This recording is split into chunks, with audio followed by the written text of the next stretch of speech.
Nobody never trouble them.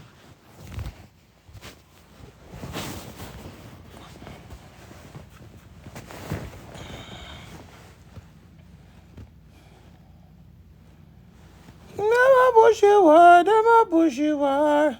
Them a Lucifer. Them a go fall down fighting.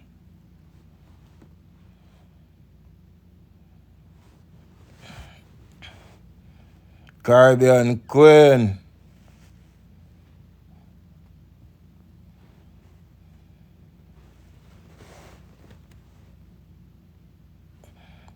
Yeah, man, blessed love and light to all. You know the godness. No the godness. No care how much forward in later and the work. Care we tired the work have to go on, you know? The work have to go on. Give thanks in no business day. Yeah, man.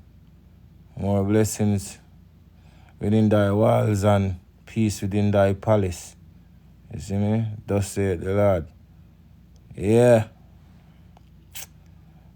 Well,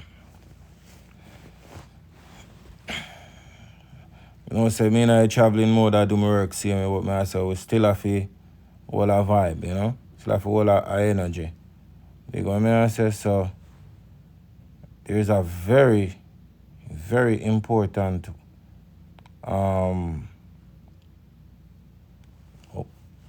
law of attraction series over. Where that one is so mighty and powerful that I wish we could have get it, you know? Because you know, say the best time to teach a human being is when they're young.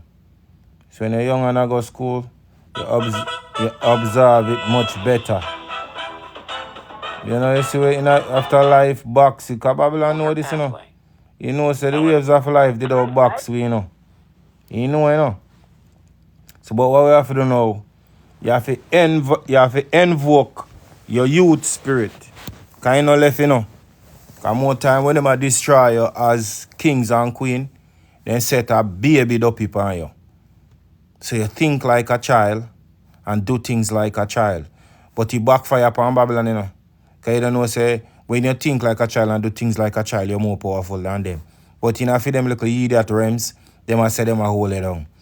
Them why you think like a child, kind of people can trample upon you. But them don't know, say, that young spirit they dwell with you. So right now, I don't feel like my age.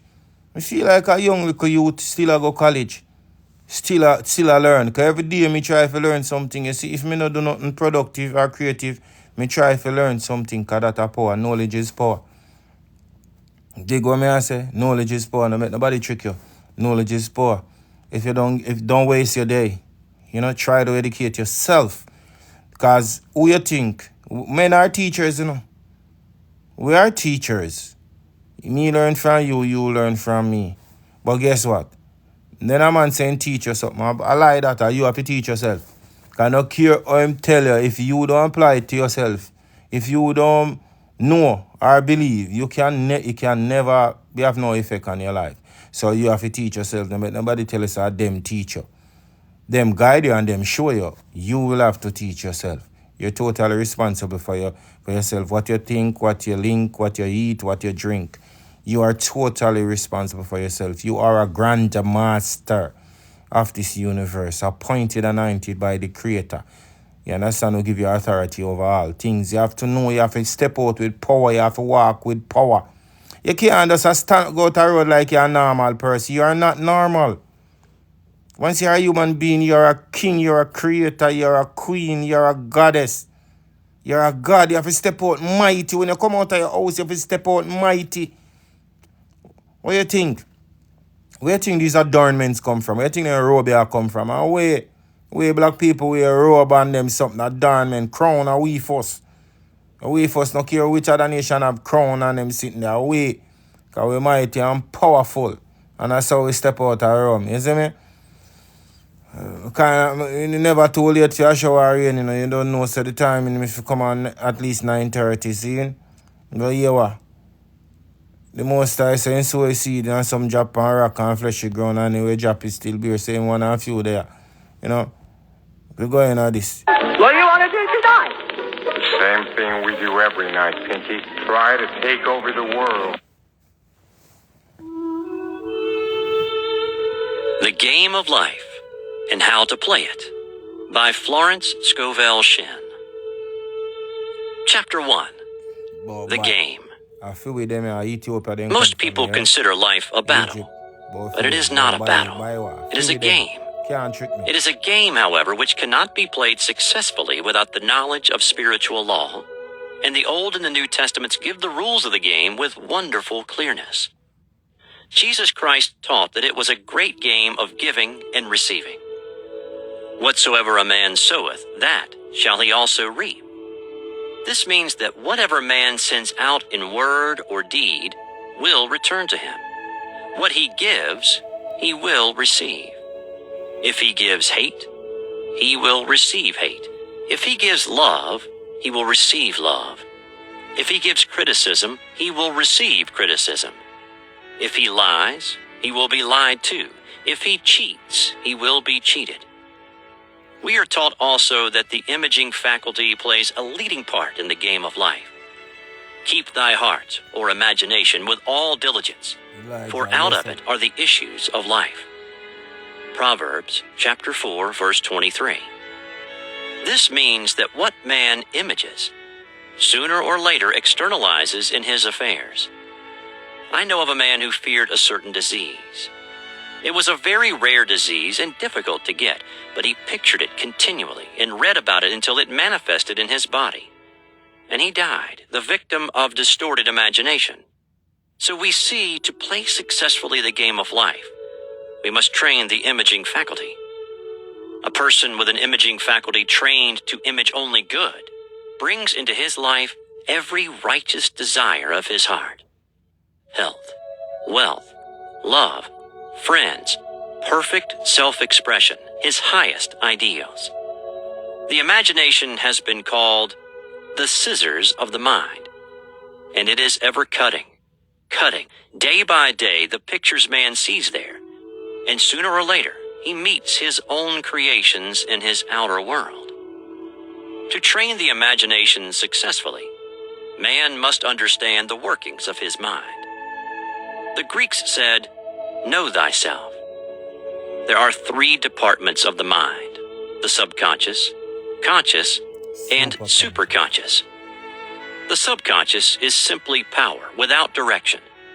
It is like steam or electricity, and it does what it is directed to do. It has no power of induction. Whatever man feels deeply or images clearly is impressed upon the subconscious mind and carried out in minutest detail. For example, a woman I know, when a child, always made believe she was a widow. She dressed up in black clothes and wore a long black veil, and people thought she was very clever and amusing. She grew up and married a man with whom she was deeply in love. In a short time, he died, and she wore black and a sweeping veil for many years. The picture of herself as a widow was impressed upon the subconscious mind, and in due time worked itself out, regardless of the havoc created. The conscious mind has been called mortal or carnal mind. It is the human mind and sees life as it appears to be. It sees death, disaster, sickness, poverty, and limitation of every kind, and it impresses the subconscious. The superconscious mind is the God mind within each man, and is the realm of perfect ideas. In it is the perfect pattern spoken of by Plato, the divine design. For there is a divine design for each person. There is a place that you are to fill, and no one else can fill, something you are to do, which no one else can do. There is a perfect picture of this in the superconscious mind.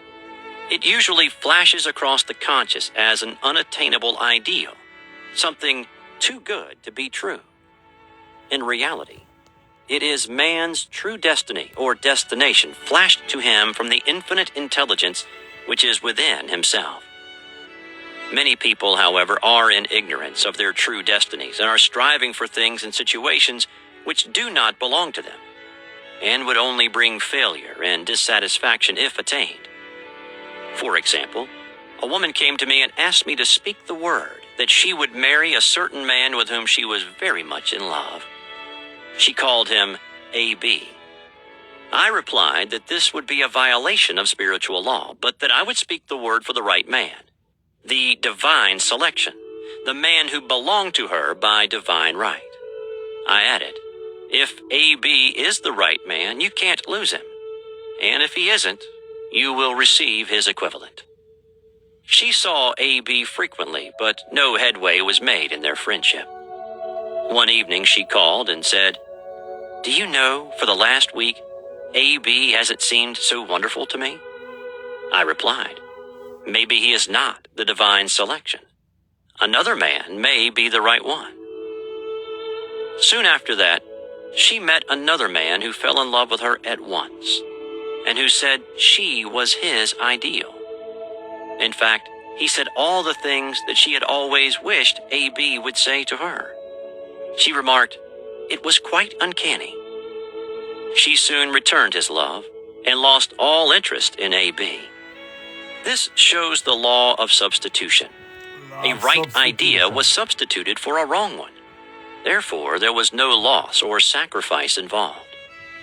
Jesus Christ said, "Seek ye first the kingdom of God and his righteousness, and all these things shall be added unto you." And he said the kingdom was within man. The kingdom is the realm of right ideas, or the divine pattern. Jesus Christ taught that man's words played a leading part in the game of life. By your words ye are justified, and by your words ye are condemned. Many people have brought disaster into their lives through idle words. For example, a woman once asked me why her life was now one of poverty, of limitation. Formerly, she had a home, was surrounded by beautiful things, and had often tired of the management of her home, and had said repeatedly, "I'm sick and tired of things. I wish I lived in a trunk." And she added, "Today I am living in that trunk." She had spoken herself into a trunk. The subconscious mind has no sense of humor, and people often joke themselves into unhappy experiences.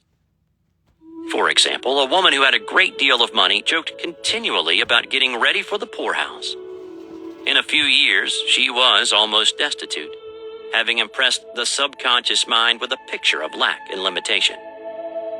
Fortunately, the law works both ways, and a situation of lack may be changed to one of plenty. For example, a woman came to me one hot summer's day for a treatment for prosperity. She was worn out, dejected, and discouraged. She said she possessed just $8 in the world. I said, "Good. We'll bless the $8 and multiply them as Jesus Christ multiplied the loaves and fishes. For he taught that every man had the power to bless and to multiply, to heal and to prosper." She said, "What shall I do next?" I replied, "Follow intuition."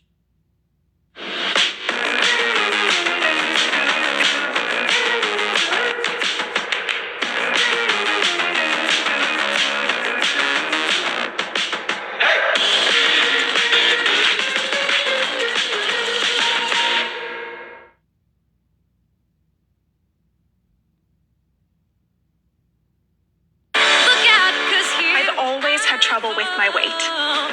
Now with Wegovy, I've seen real change. I've lost weight, and I'm keeping it off.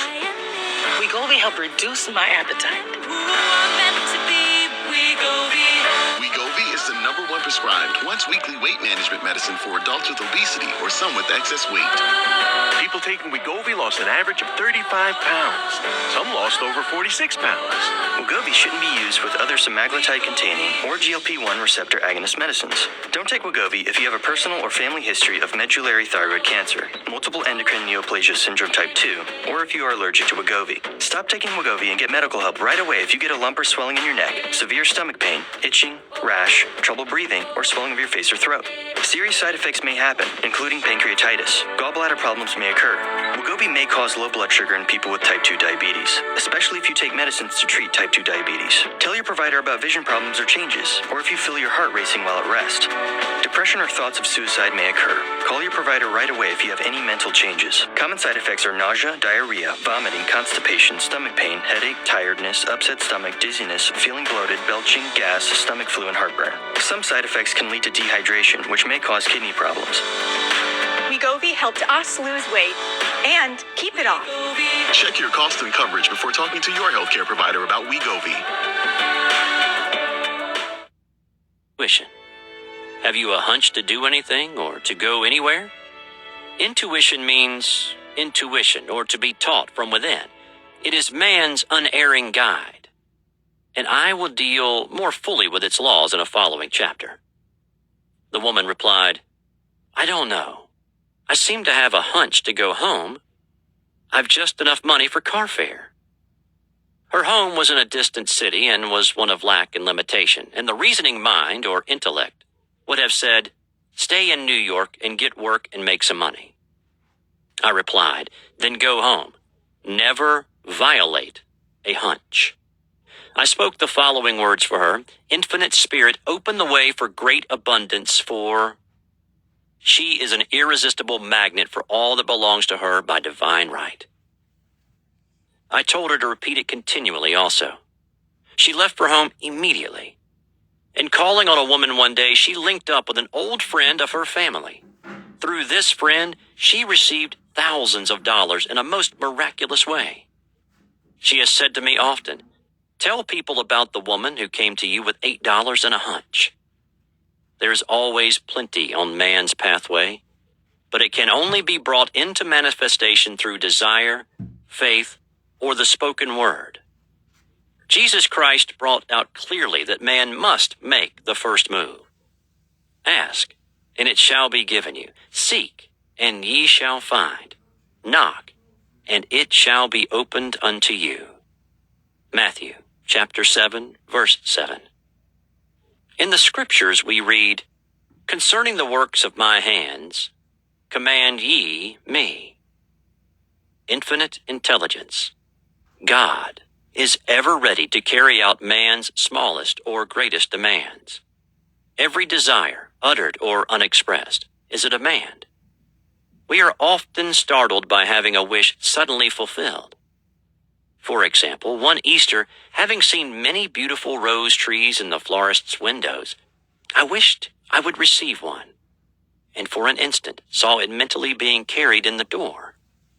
Easter came, and with it a beautiful rose tree. I thanked my friend the following day and told her it was just what I had wanted. She replied, I didn't send you a rose tree. I sent you lilies. The man had mixed the order and sent me a rose tree simply because I had started the law in action. And I had to have a rose tree. Nothing stands between man and his highest ideals and every desire of his heart, but doubt and fear. When man can wish without worrying, every desire will be instantly fulfilled. I will explain more fully in a following chapter the scientific reason for this, and fear must be erased from the consciousness. It is man's only enemy. Fear of lack, fear of failure, fear of sickness, fear of loss, and a feeling of insecurity on some plane. Jesus Christ said, why are ye fearful, O ye of little faith? Matthew chapter 8, verse 26. So we can see we must substitute faith for fear is only inverted faith. It is faith in evil instead of good. The object of the game of life is to see clearly one's good and to obliterate all mental pictures of evil. This must be done by impressing the subconscious mind with a realization of good. A very brilliant man who has attained great success told me he had suddenly erased all fear from his consciousness by reading a sign which hung in a room. He saw printed in large letters this statement, why worry? It will probably never happen. These words were stamped indelibly upon his subconscious mind, and he has now a firm conviction that only good can come into his life. Therefore, only good can manifest. In the following chapter, I will deal with the different methods of impressing the subconscious mind. It is man's faithful servant, but one must be careful to give it the right orders. Man has ever a silent listener at his side, his subconscious mind. Every thought, every word is impressed upon it and carried out in amazing detail. Every note and tone of the singer's voice is registered. If he coughs or hesitates, it is registered also.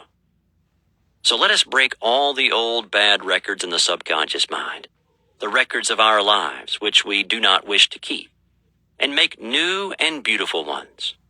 Speak these words aloud with power and conviction. I now smash and demolish, by my spoken word, every untrue record in my subconscious mind. They shall return to the dust heap of their native nothingness, for they came from my own vain imaginings.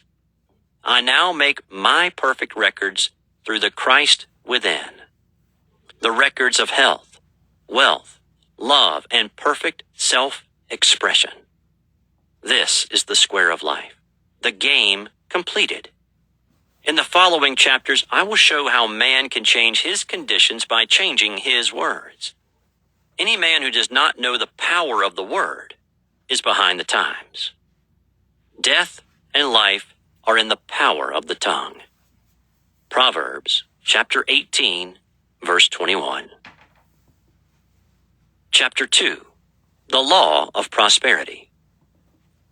One of the greatest messages given to the race through the scriptures is that God is man's supply, and that man can release through his spoken word all that belongs to him by divine right.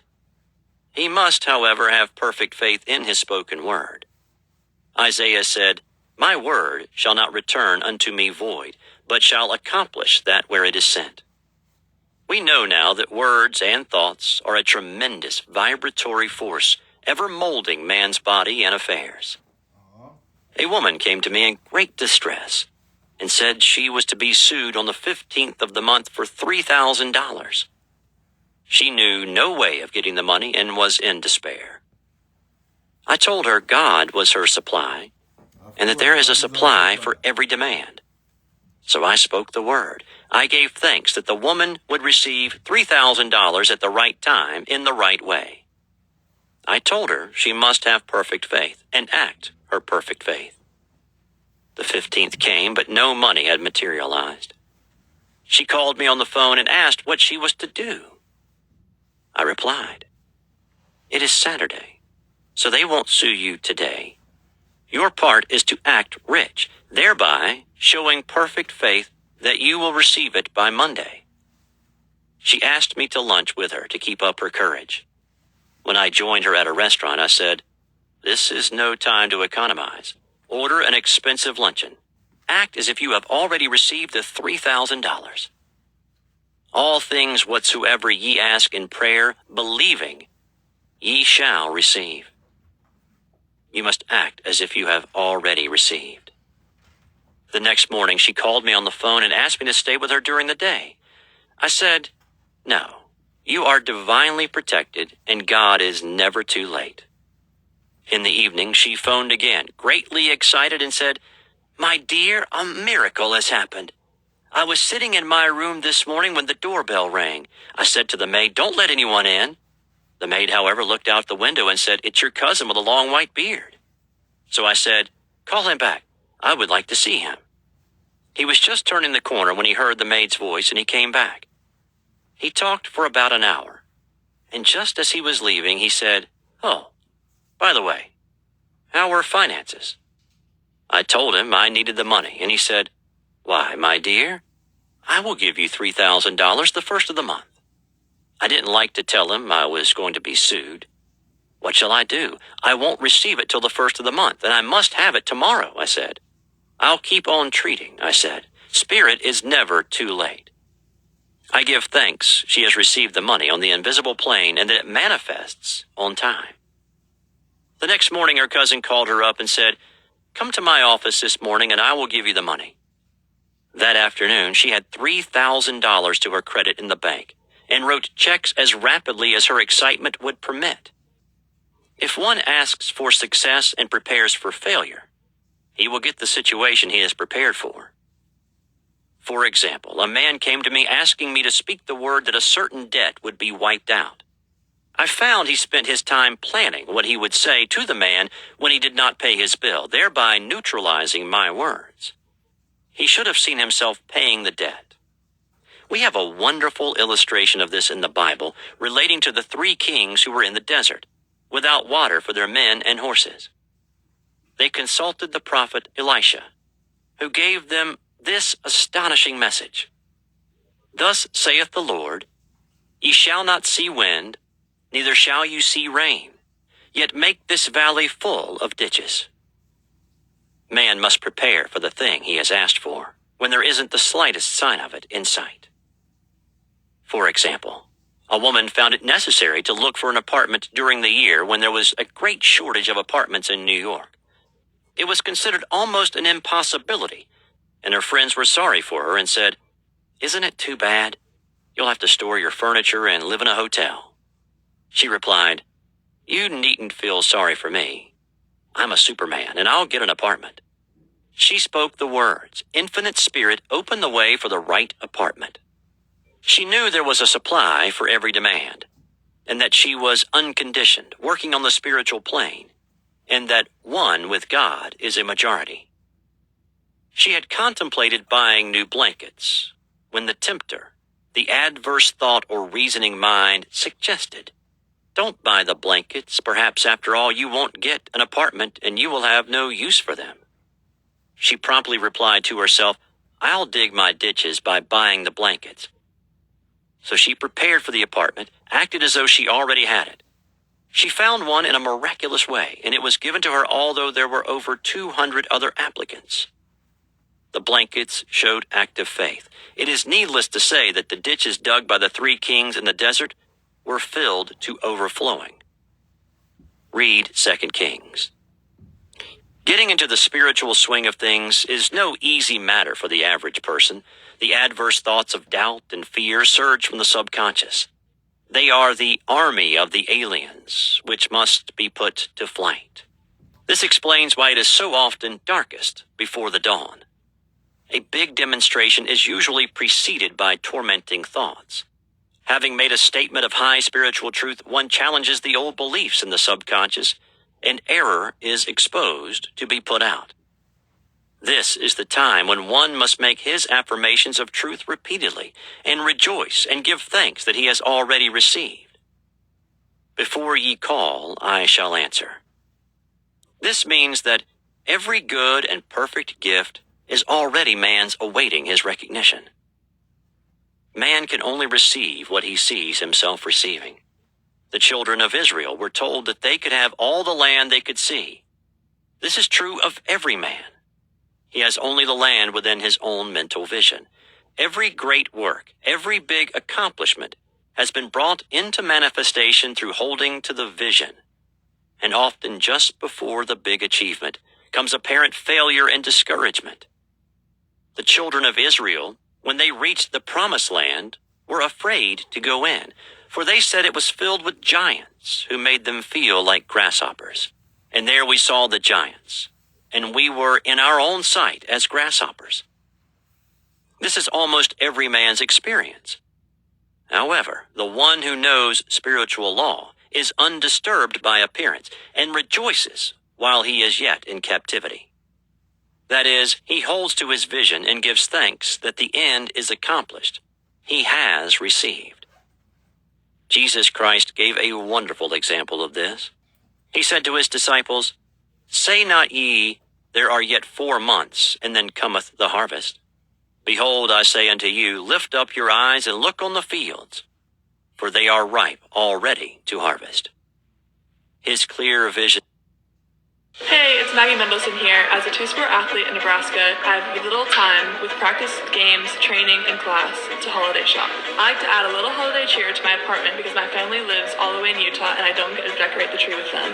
With CVS Buy Online, Pick Up in Store, I can get all of my holiday decor and gifts in one click and pick up conveniently between all of my other things in my schedule. Vision pierced the world of matter, and he saw clearly the 4th dimensional world, things as they really are, perfect and complete in divine mind. So man must ever hold the vision of his journey's end and demand the manifestation of that which he has already received. It may be his perfect health, love, supply, self-expression, home, or friends. They are all finished and perfect ideas registered in divine mind, man's own superconscious mind, and must come through him, not to him. For example, a man came to me asking for treatments for success. It was imperative that he raise $50,000 for his business. The time limit was almost up when he came to me in despair. No one wanted to invest in his enterprise, and the bank had flatly refused a loan. I replied, "I suppose you lost your temper while at the bank, therefore your power. You can control any situation if you first control yourself. Yeah. Go back to the bank," I added, "and I will treat." My treatment was, "You are identified in love with the spirit of everyone connected with the bank. Let the divine idea come out of this situation." He replied, "Woman, you are talking about an impossibility. Tomorrow is Saturday. The bank closes at 12, and my train won't get me there until 10, and the time limit is up tomorrow, and anyway, they won't do it. It's too late." I replied, "God doesn't need any time and is never too late. With him, all things are possible." I added, "I don't know anything about business, but I know all about God." True. He replied, "It all sounds fine when I sit here listening to you, but when I go out, it's terrible." He lived in a distant city, and I did not hear from him for a week. Then came a letter. It read, "You were right. I raised the money and will never again doubt the truth of all that you told me." I saw him a few weeks later and I said, "What happened? You evidently had plenty of time after all." He replied, "My train was late and I got there just 15 minutes to 12. I walked into the bank quietly and said, 'I have come for the loan.' And they gave it to me without a question. It was the last 15 minutes of the time allotted to him, and Infinite Spirit was not too late. In this instance, the man could never have demonstrated alone. He needed someone to help him hold to the vision. This is what one man can do for another. Jesus Christ knew the truth of this when he said, "If two of you shall agree on earth as touching anything that they shall ask, it shall be done for them of my Father which is in heaven." Of course. One gets too close to his own affairs and becomes doubtful and fearful. The friend or healer sees clearly the success, health, or prosperity and never wavers because he is not close to the situation. It is much easier to demonstrate for someone else than for one's self. So a person should not hesitate to ask for help if he feels himself wavering. A keen observer of life once said, "No man can fail if some one person sees him successful." Such is the power of the vision, and many a great man owed his success to a wife or sister or a friend who believed in him and held without wavering to the perfect pattern. Chapter 3. The Power of the Word. A person knowing the power of the Word becomes very careful of his conversation. He has only to watch the reaction of his words to know that they do not return void. Through his spoken word, man is continually making laws for himself. I knew a man who said, "I always miss a car. It invariably pulls out just as I arrive." His daughter said, "I always catch a car. It's sure to come just as I get there." This occurred for years. Each one had made a separate law for himself, one of failure, one of success. This is the psychology of superstitions. The horseshoe or rabbit's foot contains no power, but man's spoken word and belief that it will bring good luck creates expectancy in the subconscious mind and attracts a lucky situation. I find, however, this will not work when man has advanced spiritually and knows a higher law. One cannot turn back and must put away graven images. For example, 2 men in my class had had great success in business for several months, when suddenly everything went to smash. We tried to analyze the situation, and I found instead of making their affirmations and looking to God for success and prosperity, they had each bought a lucky monkey. Yeah. I said, "Oh, I see. You have been trusting in the lucky monkeys instead of God. Put away the lucky monkeys and call on the law of forgiveness. For man has power to forgive or neutralize his mistakes." They decided to throw the lucky monkeys down a coal hole, and all went well again. This does not mean, however, that one should throw away every lucky ornament or horseshoe about the house. But he must recognize that the power back of it is the one and only power, God, and that the object simply gives him a feeling of expectancy. I was with a friend one day who was in deep despair. In crossing the street, she picked up a horseshoe. Immediately, she was filled with joy and hope. She said God had sent her the horseshoe in order to keep up her courage. It was indeed at that moment about the only thing that could have registered in her consciousness. Her hope became faith, and she ultimately made a wonderful demonstration. I wish to make the point clear that the men previously mentioned were depending on the monkeys alone, while this woman recognized the power back of the horseshoe. I know in my own case, it took a long while to get out of a belief that a certain thing brought disappointment. If the thing happened, disappointment invariably followed. I found the only way I could make a change in the subconscious was by asserting there are not two powers. There is only one power, God. Therefore, there are not disappointments, and this thing means a happy surprise. I noticed a change at once, and happy surprises commenced coming my way. I have a friend who said nothing could induce her to walk under a ladder. I said, "If you are afraid, you are giving in to a belief in two powers, good and evil, instead of one. As God is absolute, there can be no opposing power, unless man makes the false of evil for himself. To show you believe in only one power, God, and that there is no power or reality in evil, walk under the next ladder you see." Soon after, she went to her bank. She wished to open her box in the safety deposit vault, and there stood a ladder on her pathway.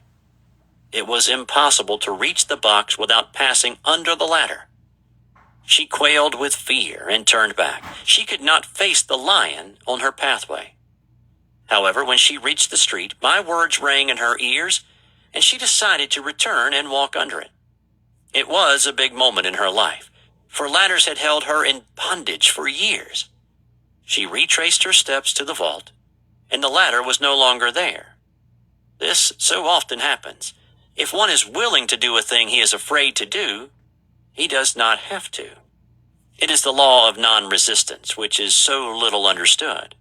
Someone has said that courage contains genius and magic. Face a situation fearlessly, and there is no situation to face. It falls away of its own weight. The explanation is that fear attracted the ladder on the woman's pathway, and fearlessness removed it. Thus, the invisible forces are ever working for man who is always pulling the strings himself, though he does not know it. Owing to the vibratory power of words, whatever man voices, he begins to attract. People who continually speak of disease invariably attract it.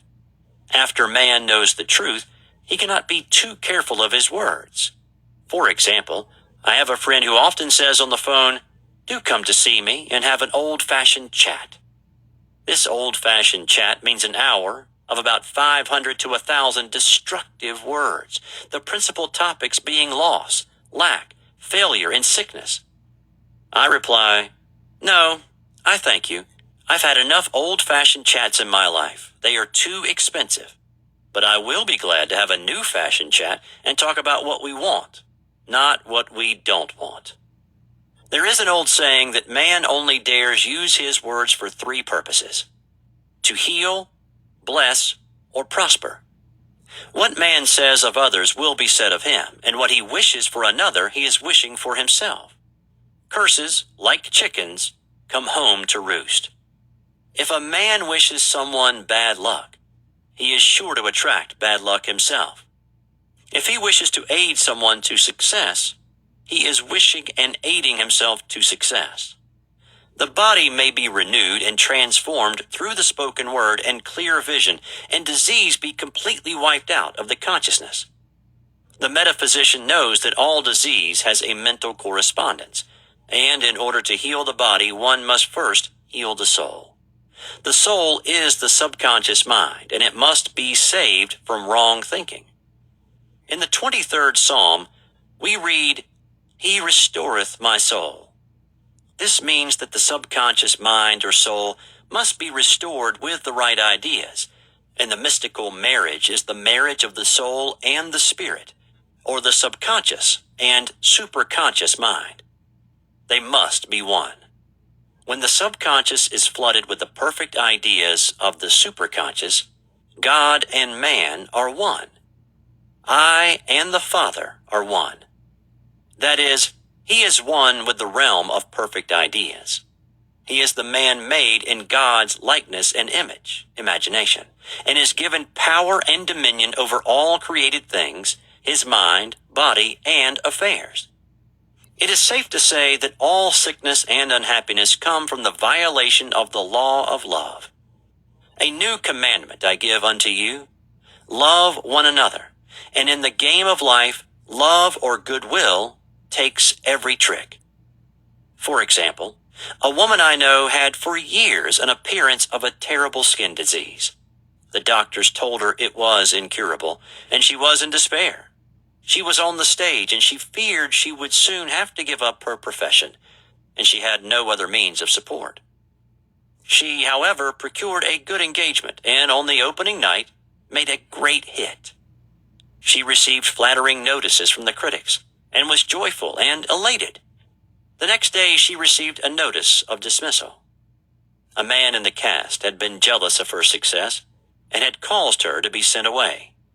She felt hatred and resentment taking complete possession of her, and she cried out, "Oh God, don't let me hate that man."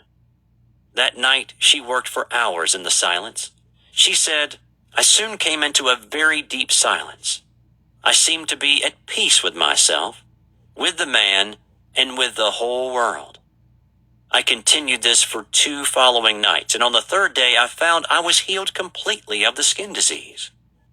In asking for love or goodwill, she had fulfilled the law, for love is the fulfilling of the law, and the disease which came from subconscious resentment was wiped out. Continual criticism produces rheumatism as critical. Inharmonious thoughts cause unnatural deposits in the blood, which settle in the joints.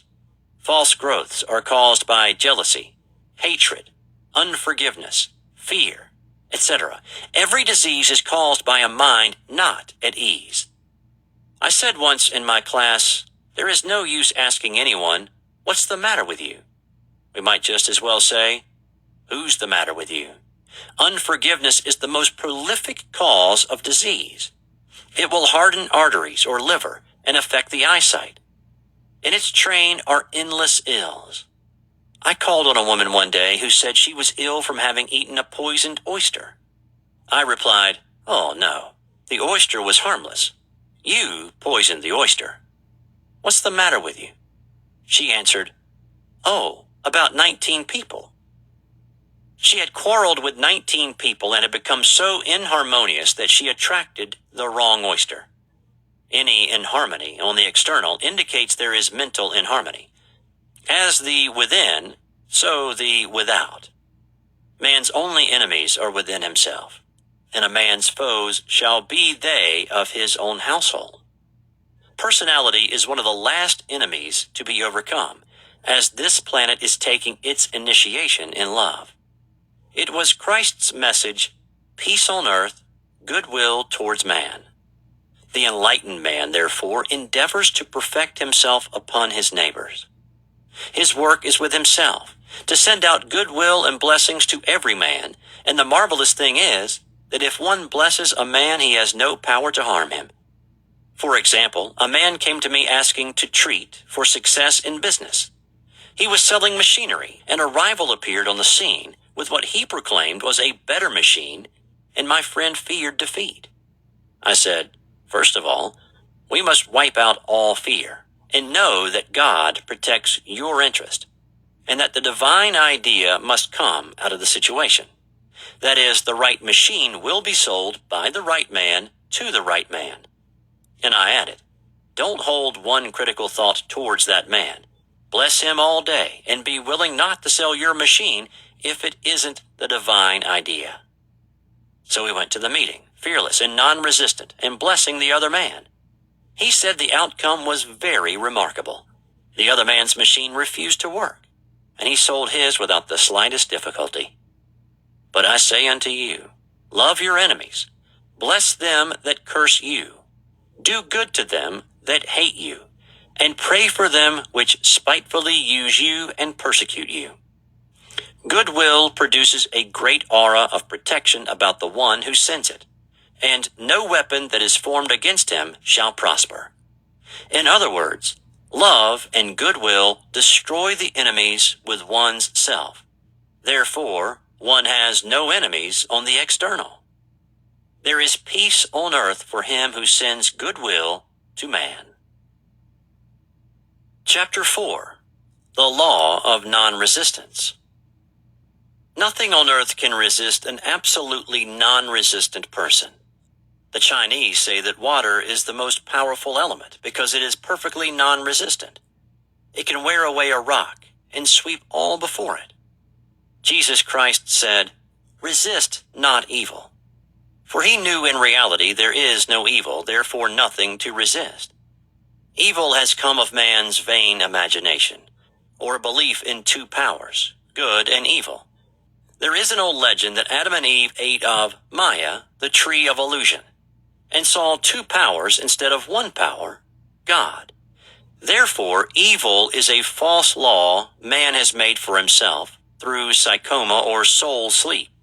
Soul sleep means that man's soul has been hypnotized by the race belief of sin, sickness, and death, etc., which is carnal or mortal thought, and his affairs have outpictured his illusions. We have read in a preceding chapter that man's soul is his subconscious mind, and whatever he feels deeply, good or bad, is outpictured by that faithful servant. His body and affairs show forth what he has been picturing. The sick man has pictured sickness, the poor man poverty, the rich man wealth. People often say, why does a little child attract illness when it is too young even to know what it means? I answer that children are sensitive and receptive to the thoughts of others about them, and often outpicture the fears of their parents. I heard a metaphysician once say, if you do not run your subconscious mind yourself, someone else will run it for you. Mothers often unconsciously attract illness and disaster to their children by Hosting everyone for the holidays was a bad plan. Especially when your Wi-Fi only works close to the router. Uncle Larry, please. Better plan is switching to Verizon Home Internet. Yeah, then you get fast and reliable internet. Just saying. And Wi-Fi coverage in every room. Thanks, Mom. You should fix it, bro. Is that too much to ask? Where'd you get this router, in a yard sale? Okay, everybody out. Out. Good night. Thank go. you. Switch to 5G home internet with whole home Wi-Fi, and now get a 5-year price guarantee. Perfect for the most Wi-Fi time of the year. It's your holiday, it's your Verizon. by continually holding them in thoughts of fear and watching for symptoms. For example, a friend asked a woman if her little girl had had the measles. She replied promptly, "Not yet." This implied that she was expecting the illness and therefore preparing the way for what she did not want for herself and child. However, the man who is centered and established in right thinking, the man who sends out only goodwill to his fellow man and who is without fear, cannot be touched or influenced by the negative thoughts of others. In fact, he could then receive only good thoughts, as he himself sends forth only thoughts. Resistance is hell, for it places man in a state of torment. A metaphysician once gave me a wonderful recipe for taking every trick in the game of life. It is the acme of non-resistance. He gave it in this way. At one time in my life, I baptized children, and of course, they had many names.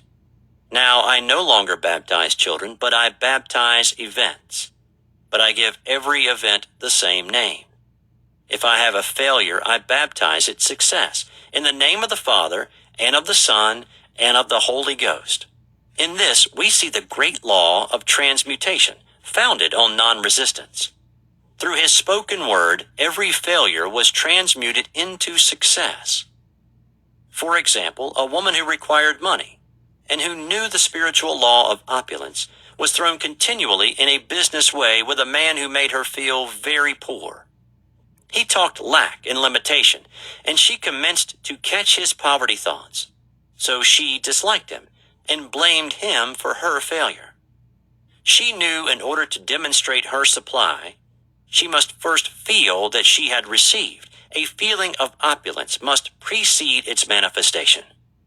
It dawned on her one day that she was resisting the situation and seeing two powers instead of one. So she blessed the man and baptized the situation success. She affirmed, as there is only one power, God, this man is here for my good and my prosperity. Just what he did not seem to be there for. Soon after that, she met, through this man, a woman who gave her, for a service rendered, several $1,000s. And the man moved to a distant city and faded harmoniously from her life. Make the statement, every man is a golden link in the chain of my good, for all men are God in manifestation, awaiting the opportunity given by man, himself, to serve the divine plan of his life. Bless your enemy, and you rob him of his ammunition. His arrows will be transmuted into blessings. This law is true of nations as well as individuals. Bless a nation, send love and goodwill to every inhabitant, and it is robbed of its power to harm. Man can only get the right idea of non-resistance through spiritual understanding. My students have often said, I don't want to be a doormat. I reply, when you use non-resistance with wisdom, no one will ever be able to walk over you. Another example, one day I was impatiently awaiting an important telephone call. I resisted every call that came in and made no outgoing calls myself, reasoning that it might interfere with the one I was awaiting. Instead of saying, divine ideas never conflict, the call will come at the right time, leaving it to infinite intelligence to arrange, I commenced to manage things myself. I made the battle mine, not God's, and remained tense and anxious. The bell did not ring for about an hour, and I glanced at the phone and found the receiver had been off that length of time, and the phone was disconnected. My anxiety, fear, and belief in interference had brought on a total eclipse of the telephone. Realizing what I had done, I commenced blessing the situation at once. I baptized it success, and affirmed I cannot lose any call that belongs to me by divine right. I am under grace and not under law. A friend rushed out to the nearest telephone to notify the company to reconnect. She entered a crowded grocery, but the proprietor left his customers and attended to the call himself. My phone was connected at once, and 2 minutes later, I received a very important call, and about an hour afterward, the one I had been awaiting. One's ships come in over a calm sea. So long as man resists a situation, he will have it with him. If he runs away from it, it will run after him. For example, I repeated this to a woman one day, and she replied, how true that is. I was unhappy at home. I disliked my mother, who was critical and domineering. So I ran away and was married. But I married my mother, for my husband was exactly like my mother, and I had the same situation to face again. Agree with thine adversary quickly. This means agree that the adverse situation is good, be undisturbed by it, and it falls away of its own weight. None of these things move me is a wonderful affirmation. The inharmonious situation comes from some inharmony within man himself. When there is in him no emotional response to an inharmonious situation, it fades away forever from his pathway. So we see man's work is ever with himself. People have said to me, give treatments to change my husband or my brother. I reply, no, I will give treatments to change you. When you change, your husband and your brother will change. One of my students was in the habit of lying. I told her it was a failure method, and if she lied, she would be lied to. She replied, I don't care. I can't possibly get along without lying. One day she was speaking on the phone to a man with whom she was very much in love. She turned to me and said, I don't trust him. I know he's lying to me. I replied, well, you lie yourself, so someone has to lie to you, and you will be sure it will be just the person you want the truth from. Sometime after that, I saw her, and she said, I'm cured of lying. I questioned, what cured you? And she replied, I have been living with a woman who lied worse than I did. One is often cured of his faults by seeing them in others. Life is a mirror, and we find only ourselves reflected in our associates. Living in the past is a failure method and a violation of spiritual law. Jesus Christ said, behold, now is the accepted time. Now is the day of salvation. Lot's wife looked back and was turned into a pillar of salt. The robbers of time are the past and the future. Man should bless the past and forget it if it keeps him in bondage, and bless the future, knowing it has in store for him endless joys, but live fully in the now. For example, a woman came to me complaining that she had no money with which to buy Christmas gifts. She said, last year was so different. I had plenty of money and gave lovely presents, and this year I have scarcely a cent. I replied, you will never demonstrate money while you are pathetic and live in the past. Live fully in the now and get ready to give Christmas presents. Dig your ditches and the money will come. She exclaimed, I know what to do. I will buy some tinsel twine, Christmas seals, and wrapping paper. I replied, do that, and the presents will come and stick themselves to the Christmas seals. This too was showing financial fearlessness and faith in God, as the reasoning mind said, keep every cent you have, as you are not sure you will get any more. She bought the seals, paper, and twine, and a few days before Christmas received a gift of several $100s. Buying the seals and twine had impressed the subconscious with expectancy and opened the way for the manifestation of the money. She purchased all the presents in plenty of time. Man must live suspended in the moment. Look well, therefore, to this day. Such is the salutation of the dawn. He must be spiritually alert, ever awaiting his leads, taking advantage of every opportunity. One day I said continually, silently, Infinite Spirit, don't let me miss a trick. And something very important was told to me that evening. It is most necessary to begin the day with right words. Make an affirmation immediately upon waking. For example, thy will be done this day. Today is a day of completion. I give thanks for this perfect day. Miracle shall follow miracle, and wonders shall never cease. Make this a habit, and one will see wonders and miracles come into his life. One morning I picked up a book and read, Look with wonder at that which is before you. It seemed to be my message for the day. So I repeated again and again, look with wonder at that which is before you. At about noon, a large sum of money was given me, which I had been desiring for a certain purpose. In a following chapter, I will give affirmations that I have found most effective. However, one should never use an affirmation unless it is absolutely satisfying and convincing to his own consciousness, and often an affirmation is changed to suit different people. For example, the following has brought success to many. I have a wonderful work in a wonderful way. I give wonderful service for wonderful pay. I gave the first two lines to one of my students, and she added the last two. It made a most powerful statement, as there should always be perfect payment for perfect service, and a rhyme sinks easily into the subconscious. She went about singing it aloud and soon did receive wonderful work in a wonderful way, and gave wonderful service for wonderful pay.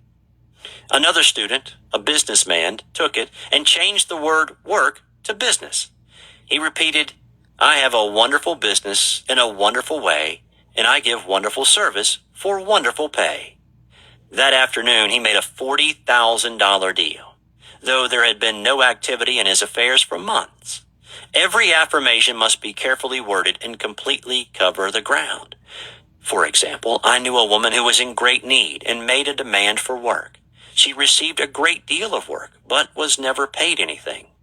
She now knows to add, wonderful service for wonderful pay. It is man's divine right to have plenty, more than enough. His barns should be full and his cup should flow over. This is God's idea for man, and when man breaks down the barriers of lack in his own consciousness, the golden age will be his and every righteous desire of his heart fulfilled. Chapter 5. The Law of Karma and the Law of Forgiveness. Man receives only that which he gives. The game of life is a game of boomerangs. Man's thoughts, deeds, and words return to him sooner or later, with astounding accuracy. This is the law of karma, which is Sanskrit for come back. Whatsoever a man soweth, that shall he also reap. For example, a friend told me this story of herself illustrating the law. She said, I make all my karma on my aunt. Whatever I say to her, someone says to me. I am often irritable at home, and one day said to my aunt, who was talking to me during dinner, no more talk. I wish to eat in peace. The following day, I was lunching with a woman with whom I wished to make a great impression. I was talking animatedly when she said, no more talk. I wish to eat in peace. My friend is high in consciousness, so her karma returns much more quickly than to one on the mental plane. The more man knows, the more he is responsible for, and a person with a knowledge of spiritual law which he does not practice suffers greatly in consequence. The fear of the Lord, law, is the beginning of wisdom. If we read the word Lord, law, it will make many passages in the Bible much clearer. Vengeance is mine. I will repay, saith the Lord. Law. It is the law which takes vengeance, not God. God sees man perfect, created in his own image, imagination, and given power and dominion. This is the perfect idea of man, registered in divine mind, awaiting man's recognition. For man can only be what he sees himself to be, and only attain what he sees himself attaining. Nothing ever happens without an onlooker, is an ancient saying. Man sees first his failure or success, his joy or sorrow, before it swings into visibility from the scenes set in his own imagination. We have observed this in the mother picturing disease for her child, or a woman seeing success for her husband. Jesus Christ said, and ye shall know the truth, and the truth shall make you free. So we see freedom from all unhappy conditions comes through knowledge, a knowledge of spiritual law. Obedience precedes authority, and the law obeys man when he obeys the law. The law of electricity must be obeyed before it becomes man's servant. Sure. When handled ignorantly, it becomes man's deadly foe. So with the laws of mind. For example, a woman with a strong personal will wished she owned a house which belonged to an acquaintance, and she often made mental pictures of herself living in the house. In the course of time, the man died and she moved into the house. Several years afterwards, coming into the knowledge of spiritual law, she said to me, do you think I had anything to do with that man's death? Yes, of course. I replied, yes, your desire was so strong, everything made way for it. But you paid your karmic debt. Your husband, whom you loved devotedly, died soon after. And the house was a white elephant on your hands for years. The original owner, however, could not have been affected by her thoughts had he been positive in the truth, nor her husband, but they were both under karmic law. The woman should have said, feeling the great desire for the house, infinite intelligence, give me the right house, equally as charming as this, the house which is mine by divine right. The divine selection would have given perfect satisfaction and brought good to all. The divine pattern is the only safe pattern to work by. Desire is a tremendous force and must be directed in the right channels, or chaos ensues. In demonstrating, the most important step is the first step, to ask aright. Man should always demand only that which is by divine right. To go back to the illustration, had the woman taken this attitude, if this house I desire is mine, I cannot lose it. If it is not, give me its equivalent. True. The man might have decided to move out harmoniously had it been the divine selection for her, or another house would have been substituted. Anything forced into manifestation through personal will is always ill-got and has ever bad success. Man is admonished, "My will be done, not thine." And the curious thing is, man always gets just what he desires when he does relinquish personal will, thereby enabling infinite intelligence to work through him. Stand ye still and see the salvation of the Lord. Law. For example, a woman came to me in great distress. Her daughter had determined to take a very hazardous trip, and the mother was filled with fear. She said she had used every argument, had pointed out the dangers to be encountered, and forbidden her to go. But the daughter became more and more rebellious and determined. I said to the mother, "You are forcing your personal will upon your daughter, which you have no right to do, and your fear of the trip is only attracting it, for man attracts what he fears." True. I added, "Let go, and take your mental hands off. Put it in God's hands, and use this statement. I put this situation in the hands of infinite love and wisdom. If this trip is the divine plan, I bless it and not longer resist. But if it is not divinely planned, I give thanks that it is now dissolved and dissipated." A day or two after that, her daughter said to her, "Mother, I have given up the trip." And the situation returned to its native nothingness. It is learning to stand still, which seems so difficult for man. I have dealt more fully with this law in the chapter on non-resistance. I will give another example of sowing and reaping, which came in the most curious way. A woman came to me saying she had received a counterfeit $20 bill given to her at the bank. She was much disturbed, for she said, "The people at the bank will never acknowledge their mistake." I replied, "Let us analyze the situation and find out why you attracted it." She thought a few moments and exclaimed, "I know it. I sent a friend a lot of stage money just for a joke." So the law had sent her some stage money, for it doesn't know anything about jokes.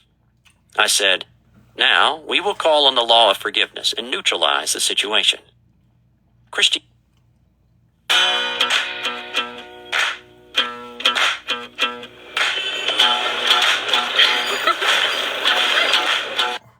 Christianity is founded upon the law of forgiveness. Christ has redeemed us from the curse of the karmic law, and the Christ within each man is his Redeemer and salvation from all inharmonious conditions.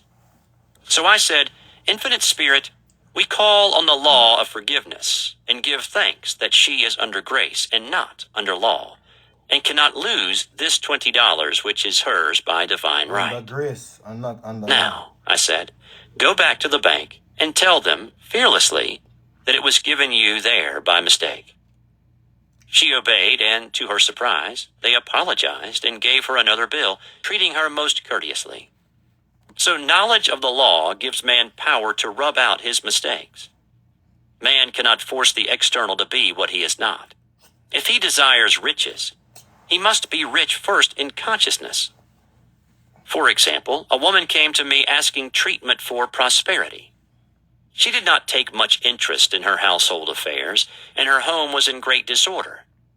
I said to her, "If you wish to be rich, you must be orderly. All men with great wealth are orderly, and order is heaven's first law." I added, "You will never become rich with a burnt match in the pincushion." She had a good sense of humor and commenced immediately, putting her house in order. She rearranged furniture, straightened out bureau drawers, cleaned rugs, and soon made a big financial demonstration, a gift from a relative. The woman herself became made over and keeps herself keyed up financially, by being ever watchful of the external and expecting prosperity, knowing God is her supply. Yeah. Many people are in ignorance of the fact that gifts and things are investments, and that hoarding and saving invariably lead to loss. There is that scattereth and yet increaseth, and there is that withholdeth more than is meet, but it tendeth to poverty. For example, I knew a man who wanted to buy a fur-lined overcoat. He and his wife went to various shops, but there was none he wanted. He said they were all too cheap-looking. At last he was shown one the salesman said was valued at $1,000, but which the manager would sell him for $500, as it was late in the season. Yes, His financial possessions amounted to about $700. The reasoning mind would have said you can't afford to spend nearly all you have on a coat. But he was very intuitive and never reasoned. He turned to his wife and said, "If I get this coat, I'll make a ton of money." So his wife consented, weakly. About a month later, he received a $10,000 commission. Yes, Rasta. The coat made him feel so rich, it linked him with success and prosperity. Without the coat, he would not have received the commission. It was an investment, paying large dividends. If man ignores these leadings to spend or to give, the same amount of money will go in an uninteresting or unhappy way. For example, a woman told me on Thanksgiving Day she informed her family that they could not afford a Thanksgiving dinner. She had the money, but decided to save it. A few days later, someone entered her home and took from the bureau drawer the exact amount the dinner would have cost. The law always stands back of the man who spends fearlessly, with wisdom. True. For example, one of my students was shopping with her little nephew. The child clamored for a toy, which she told him she could not afford to buy. She realized suddenly that she was seeking lack and not recognizing God as her supply. So she bought the toy, and on her way home picked up in the street the exact amount of money she had paid for it. Man's supply is inexhaustible and unfailing when fully trusted, but faith or trust must precede the demonstration. According to your faith, be it unto you. Faith is the substance of things hoped for, the evidence of things not seen. For faith holds the vision steady, and the adverse pictures are dissolved and dissipated. And in due season we shall reap, if we faint not. Jesus Christ brought the good news, the gospel, that there was a higher law than the law of karma, and that law transcends the law of karma. It is the law of grace, or forgiveness. It is the law which frees man from the law of cause and effect, the law of consequence. Under grace and not under law. We are told that on this plane, man reaps where he has not sown. The gifts of God are simply poured out upon him. All that the kingdom affords is his. This continued state of bliss awaits the man who has overcome the race, or world thought. In the world thought, there is tribulation. But Jesus Christ said, "Be of good cheer. I have overcome the world." The world thought is that of sin, sickness, and death. He saw their absolute unreality and said, "Sickness and sorrow shall pass away, and death itself, the last enemy, be overcome." We know now, from a scientific standpoint, that death could be overcome by stamping the subconscious mind with the conviction of eternal youth and eternal life. The subconscious, being simply power without direction, carries out orders without questioning. Working under the direction of the superconscious, the Christ or God within man, the resurrection of the body would be accomplished. Man would no longer throw off his body in death. It would be transformed into the body electric, sung by Walt Whitman, for Christianity is founded upon the forgiveness of sins and an empty tomb. Chapter 6. Casting the Burden. Impressing the Subconscious. When man knows his own powers and the workings of his mind, his great desire is to find an easy and quick way to impress the subconscious with good. For simply an intellectual knowledge of the truth will not bring results. In my own case, I've found the easiest way is in casting the burden. A metaphysician once explained it in this manner. He said, The only thing which gives anything weight in nature is the law of gravitation. And if a boulder could be taken high above the planet, there would be no weight in that boulder. And that is what Jesus Christ meant when he said, "My yoke is easy and my burden is light." He had overcome the world vibration and functioned in the fourth dimensional realm, where there is only perfection, completion, life, and joy. He said, "Come to me, all ye that are labor and are heavy laden, and I will give you rest. Take my yoke upon you, for my yoke is easy and my burden is light." We are also told in the 55th Psalm to cast thy burden upon the Lord. Many passages in the Bible state that the battle is God's, not man's, and that man is always to stand still and see the salvation of the Lord. This indicates that the superconscious mind, or Christ within, is the department which fights man's battles and relieves him of burdens. We see, therefore, that man violates law if he carries a burden. And a burden is an adverse thought or condition, and this thought or condition has its root in the subconscious. It seems almost impossible to make any headway directing the subconscious from the conscious or reasoning mind. As the reasoning mind, the intellect, is limited in its conceptions and filled with doubts and fears. How scientific it then is to cast the burden upon the superconscious mind, or Christ within, where it is made light, or dissolved into its native nothingness. For example, a woman in urgent need of money, made light upon the Christ within, the superconscious, with the statement, "I cast this burden of lack on the Christ within, and I go free to have plenty." The belief in lack was her burden, as she cast it upon the superconscious with its belief of plenty. An avalanche of supply was the result. We read, "The Christ in you, the hope of glory." Another example, one of my students had been given a new piano, and there was no room in her studio for it until she had moved out the old one. She was in a state of perplexity. She wanted to keep the old piano, but knew of no place to send it. She became desperate, as the new piano was to be sent immediately. In fact, was on its way with no place to put it.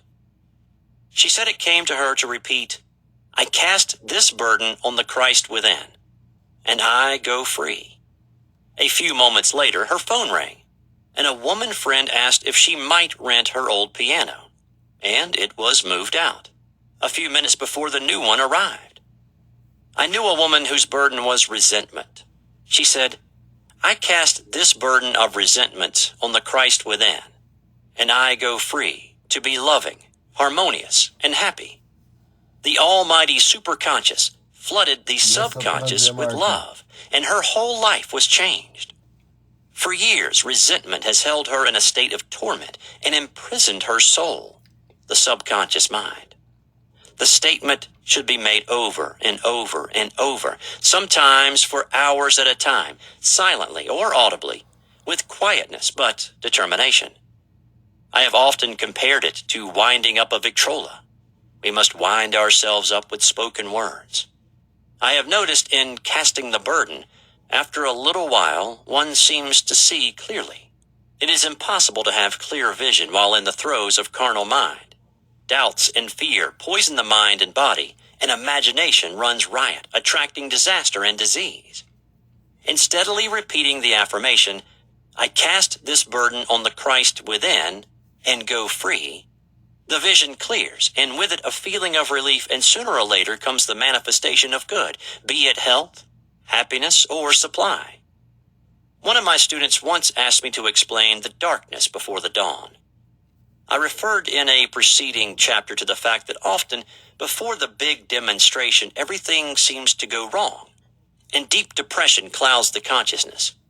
It means that out of the subconscious are rising the doubts and fears of the ages. These old derelicts of the subconscious rise to the surface, to be put out. It is then that man should clap his cymbals, like Jehoshaphat, and give thanks that he is saved, even though he seems surrounded by the enemy, the situation of lack or disease. The student continued, "How long must one remain in the dark?" And I replied, until one can see in the dark. And casting the burden enables one to see in the dark. In order to impress the subconscious, active faith is always essential. True. Faith without works is dead. In these chapters, I have endeavored to bring out this point. Jesus Christ showed active faith when he commanded the multitude to sit down on the ground before he gave thanks for the loaves and fishes. I will give another example showing how necessary this step is. In fact, active faith is the bridge over which man passes to his promised land. Through misunderstanding, a woman had been separated from her husband, whom she loved deeply. He refused all offers of reconciliation and would not communicate with her in any way. Coming into the knowledge of spiritual law, she denied the appearance of separation. She made this statement: "There is no separation in divine mind. Therefore, I cannot be separated from the love and companionship which are mine by divine right." She showed active faith by arranging a place for him at the table every day, thereby impressing the subconscious with a picture of his return. Over a year passed, but she never wavered, and one day he walked in. The subconscious is often impressed through music. Music has a fourth-dimensional quality and releases the soul from imprisonment. It makes wonderful things seem possible and easy of accomplishment. I have a friend who uses her Victrola daily for this purpose. It puts her in perfect harmony and releases the imagination. Another woman often dances while making her affirmations. The rhythm and harmony of music and motion carry her words forth with tremendous power. The student must remember also not to despise the day of small things. Invariably, before a demonstration come signs of land. Before Columbus reached America, he saw birds and twigs which showed him land was near. So it is with a demonstration. But often the student mistakes it for the demonstration itself and is disappointed.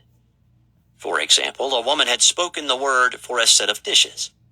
Not long afterwards, a friend gave her a dish which was old and cracked. She came to me and said, "Well, I asked for a set of dishes and all I got was a cracked plate." I replied, "The plate was only signs of land. It shows your dishes are coming. Look upon it as birds and seaweed."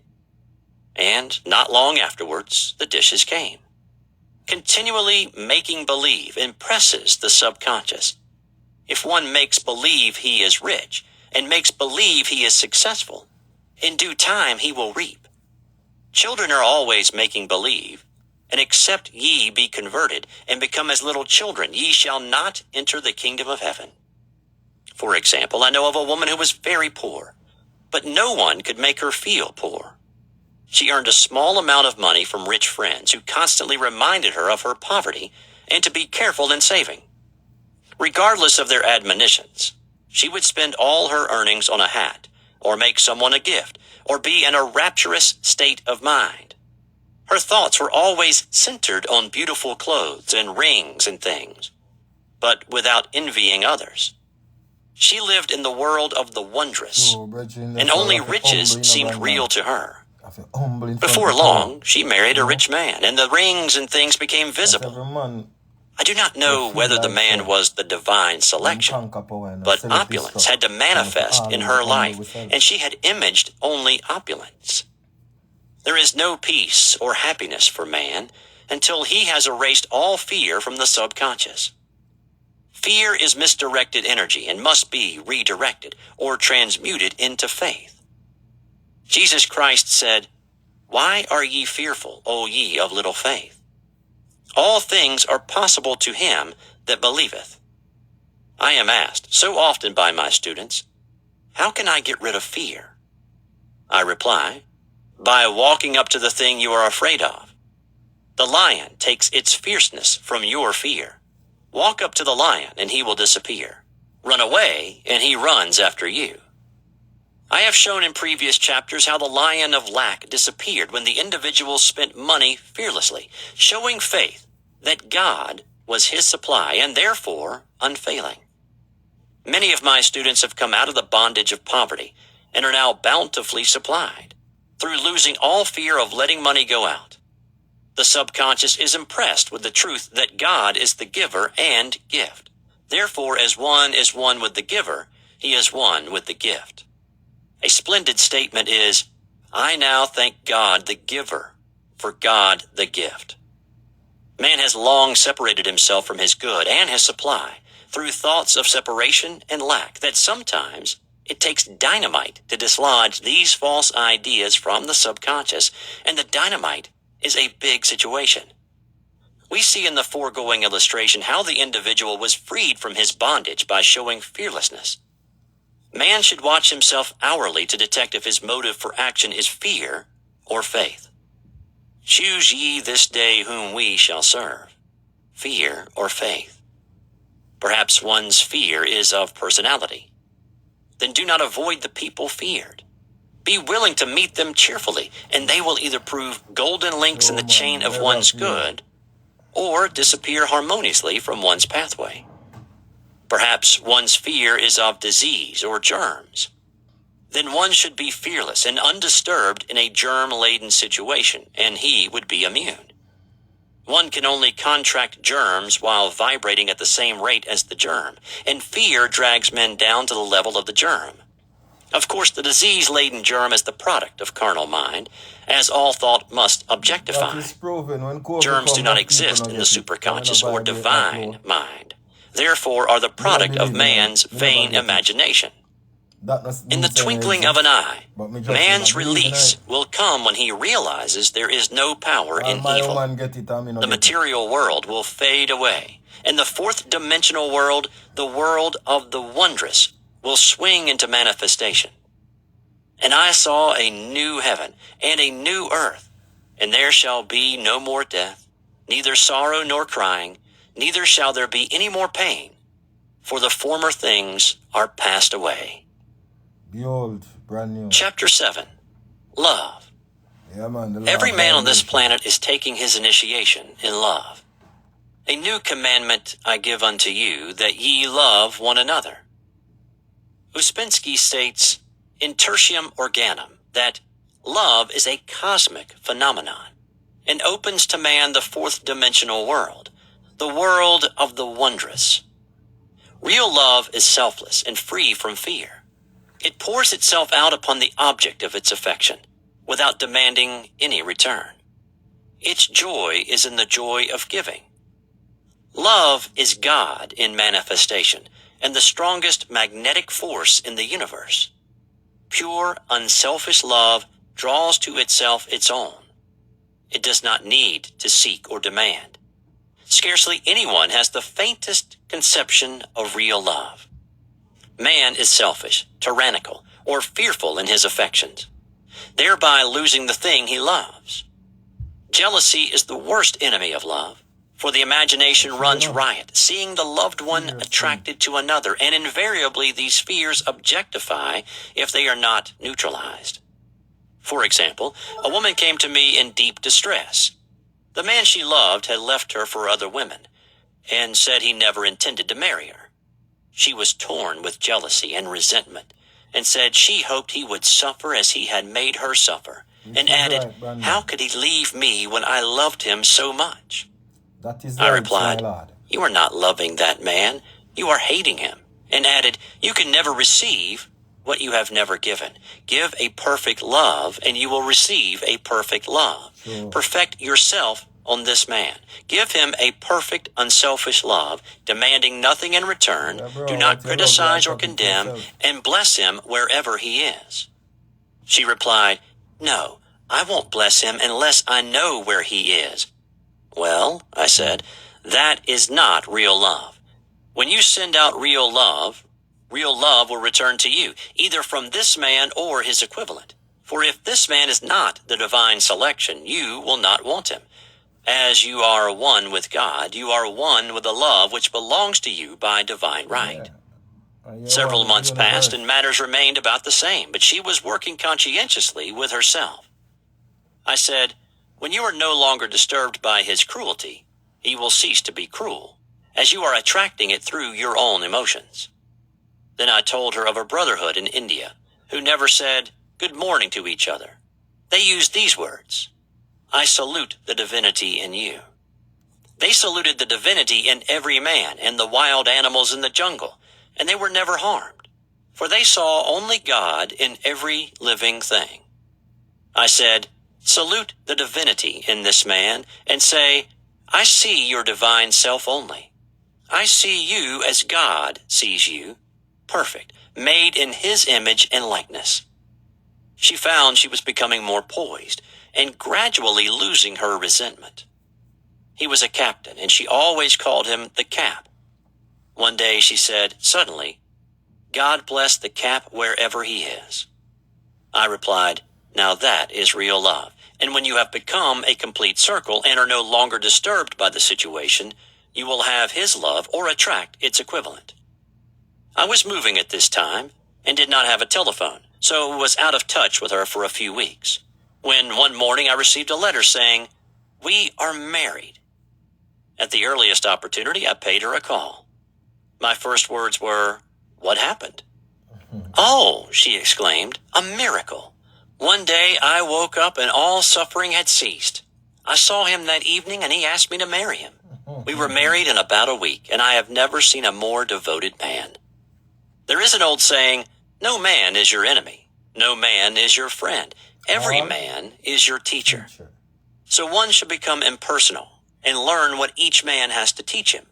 And soon he would learn his lessons and be free. The woman's lover was teaching her selfless love, which every man, sooner or later, must learn. Suffering is not necessary for man's development. It is the result of violation of spiritual law, but few people seem able to rouse themselves from their soul sleep without it. When people are happy, they usually become selfish, and automatically the law of karma is set in action. Man often suffers loss through lack of appreciation. I knew a woman who had a very nice husband, but she often said, I don't care anything about being married. But that is nothing against my husband. I'm simply not interested in married life. She had other interests and scarcely remembered she had a husband. She only thought of him when she saw him. One day, her husband told her he was in love with another woman and left. She came to me in distress and resentment. I replied, it is exactly what you spoke the word for. You said you didn't care anything about being married, so the subconscious worked to get you unmarried. She said, oh yes, I see. People get what they want, and then feel very much hurt. She soon became in perfect harmony with the situation, and knew they were both much happier apart. When a woman becomes indifferent or critical and ceases to be an inspiration to her husband, he misses the stimulus of her early relationship and is restless and unhappy. A man came to me dejected, miserable, and poor. His wife was interested in the science of numbers and had had him read. It seems the report was not very favorable, for he said, my wife says I'll never amount to anything because I'm a 2. I replied, I don't care what your number is. You are a perfect idea in divine mind, and we will demand the success and prosperity which are already planned for you by that infinite intelligence. Within a few weeks, he had a very fine position, and a year or two later, he achieved a brilliant success as a writer. No man is a success in business unless he loves his work. The picture the artist paints for love of his art is his greatest work. The pot boiler is always something to live down. No man can attract money if he despises it. Many people are kept in poverty by saying, money means nothing to me, and I have a contempt for people who have it. This is the reason so many artists are poor. Their contempt for money separates them from it. I remember hearing one artist say of another, he's no good as an artist. He has money in the bank. This attitude of mind, of course, separates man from his supply. He must be in harmony with a thing in order to attract it. Money is God in manifestation, as freedom from want and limitation. But it must be always kept in circulation. Meet the best Big Mac I know ever the made baddest with book, you know. more special And the sauce. wisest book. I believe totally met. I wrote on power, I have to use the power right. I know the baddest Your book. best Big Mac ever Why is comes this with a book? free order of medium fries when you What do you order think, Michelle? McDonald's app. Share it, you know, so everyone can hear And it. put to right uses. Hoarding and saving react with grim vengeance. This does not mean that man should not have houses and lots, stocks and bonds, for the barns of the righteous man shall be full. It means man should not hoard even the principal if an occasion arises when money is necessary. In letting it go out fearlessly and cheerfully, he opens the way for more to come in, for God is man's unfailing and inexhaustible supply. God is my supply. This is the spiritual attitude towards money, and the great bank of the universal never fails. We see an example of hoarding in the film production of Greed. The woman won $5,000 in a lottery, but would not spend it. She hoarded and saved, let her husband suffer and starve, and eventually she scrubbed floors for a living. She loved the money itself and put it above everything, and one night she was murdered and the money taken from her. See? This is an example of where love of money is the root of all evil. The love of money. Money in itself is good and beneficial, but used for destructive purposes, hoarded and saved, or considered more important than love, brings disease and disaster, and the loss of the money itself. Follow the path of love, and all things are added, for God is love, and God is supply. Follow the path of selfishness and greed, and the supply vanishes, and man is separated from it. For example, I knew the case of a very rich woman who hoarded her income. She rarely gave anything away, but bought things for herself. She was very fond of necklaces, and a friend once asked her how many she possessed. She replied, 67. She bought them and put them away, carefully wrapped in tissue paper. Had she used the necklaces, it would have been quite legitimate, but she was violating the law of use. True. Her closets were filled with clothes she never wore, and jewels which never saw the light. The woman's arms were gradually becoming paralyzed from holding on to things, and eventually she was considered incapable of looking after her affairs, and her wealth was handed over to others to manage. So man, in ignorance of the law, brings about his own destruction. All disease, all unhappiness come from the violation of the law of love. True. Man's boomerangs of hate, resentment, and criticism come back laden with sickness and sorrow. Love seems almost a lost art, but the man with the knowledge of spiritual law knows it must be regained, for without it, he has become as sounding brass and tinkling cymbals. For example, I had a student who came to me month after month to clean her consciousness of resentment. After a while, she arrived at the point where she resented only one woman, but that one woman kept her busy. Little by little, she became poised and harmonious, and one day, all resentment was wiped out. She came in radiant and exclaimed, "You can't understand how I feel." The woman said something to me, and instead of being furious, I was loving and kind, and she apologized and was perfectly lovely to me. No one can understand the marvelous lightness I feel within. Love and goodwill are invaluable in business. For example, a woman came to me complaining of her employer. She said she was cold and critical, and knew she did not want her in the position. Well, I replied, salute the divinity in the woman and send her love. True. She said, I can't. She's a marble woman. I answered, you remember the story of the sculptor who asked for a certain piece of marble? He was asked why he wanted it, and he replied, because there is an angel in the marble. And out of it, he produced a wonderful work of art. She said, very well, I'll try it. A week later, she came back and said, I did what you told me to, and now the woman is very kind and took me out in her car. True. People are sometimes filled with remorse for having done someone an unkindness, perhaps years ago. If the wrong cannot be righted, its effect can be neutralized by doing someone a kindness in the present. This one thing I do, forgetting those things which are behind and reaching forth unto things where are before. Sorrow, regret, and remorse tear down the cells of the body and poison the atmosphere of the individual. A woman said to me in deep sorrow, treat me to be happy and joyous, for my sorrow makes me so irritable with members of my family that I keep making more karma. I was asked to treat a woman who was mourning for her daughter. I denied all belief in loss and separation and affirmed that God was the woman's joy, love, and peace. The woman gained her poise at once, but sent word by her son not to treat any longer because she was so happy it wasn't respectable. So mortal mind loves to hang on to its griefs and regrets. I knew a woman who went about bragging of her troubles, so of course, she always had something to brag about. The old idea was if a woman did not worry about her children, she was not a good mother.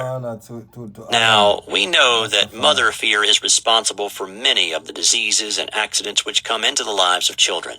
For fear pictures vividly the disease or situation feared, and these pictures objectify, if not neutralized. Happy is the mother who can say sincerely that she puts her child in God's hands and knows therefore that he is divinely protected. For example, a woman awoke suddenly in the night, feeling her brother was in great danger. Instead of giving in to fears, she commenced making statements of truth, saying, "Man is a perfect idea in divine mind, and is always in his right place. Therefore, my brother is in his right place and is divinely protected." The next day, she found that her brother had been in close proximity to an explosion in a mine, but had miraculously escaped. So man is her brother's keeper, in thought. And every man should know that the thing he loves dwells in the secret place of the Most High, and abides under the shadow of the Almighty. There shall no evil befall thee, neither shall any plague come nigh thy dwelling. Perfect love casteth out fear. He that feareth is not made perfect in love. And love is the fulfilling of the law.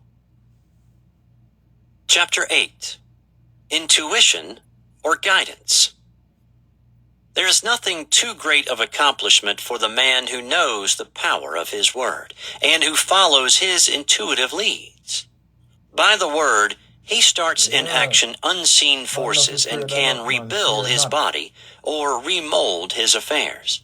It is therefore of the utmost importance to choose the right words, and the student carefully selects the affirmation he wishes to catapult into the invisible. He knows that God is his supply, that there is a supply for every demand, and that his spoken word releases the supply. Ask, and ye shall receive. Man must make the first move. Draw nigh to God, and he will draw nigh to you. I have often been asked just how to make a demonstration. I reply, speak the word, and then do not do anything until you get a definite lead. Demand the lead, saying, "Infinite Spirit, reveal to me the way. Let me know if there is anything for me to do." The answer will come through intuition or hunch, a chance remark from someone, or a passage in a book. The answers are sometimes quite startling in their exactness. For example, a woman desired a large sum of money.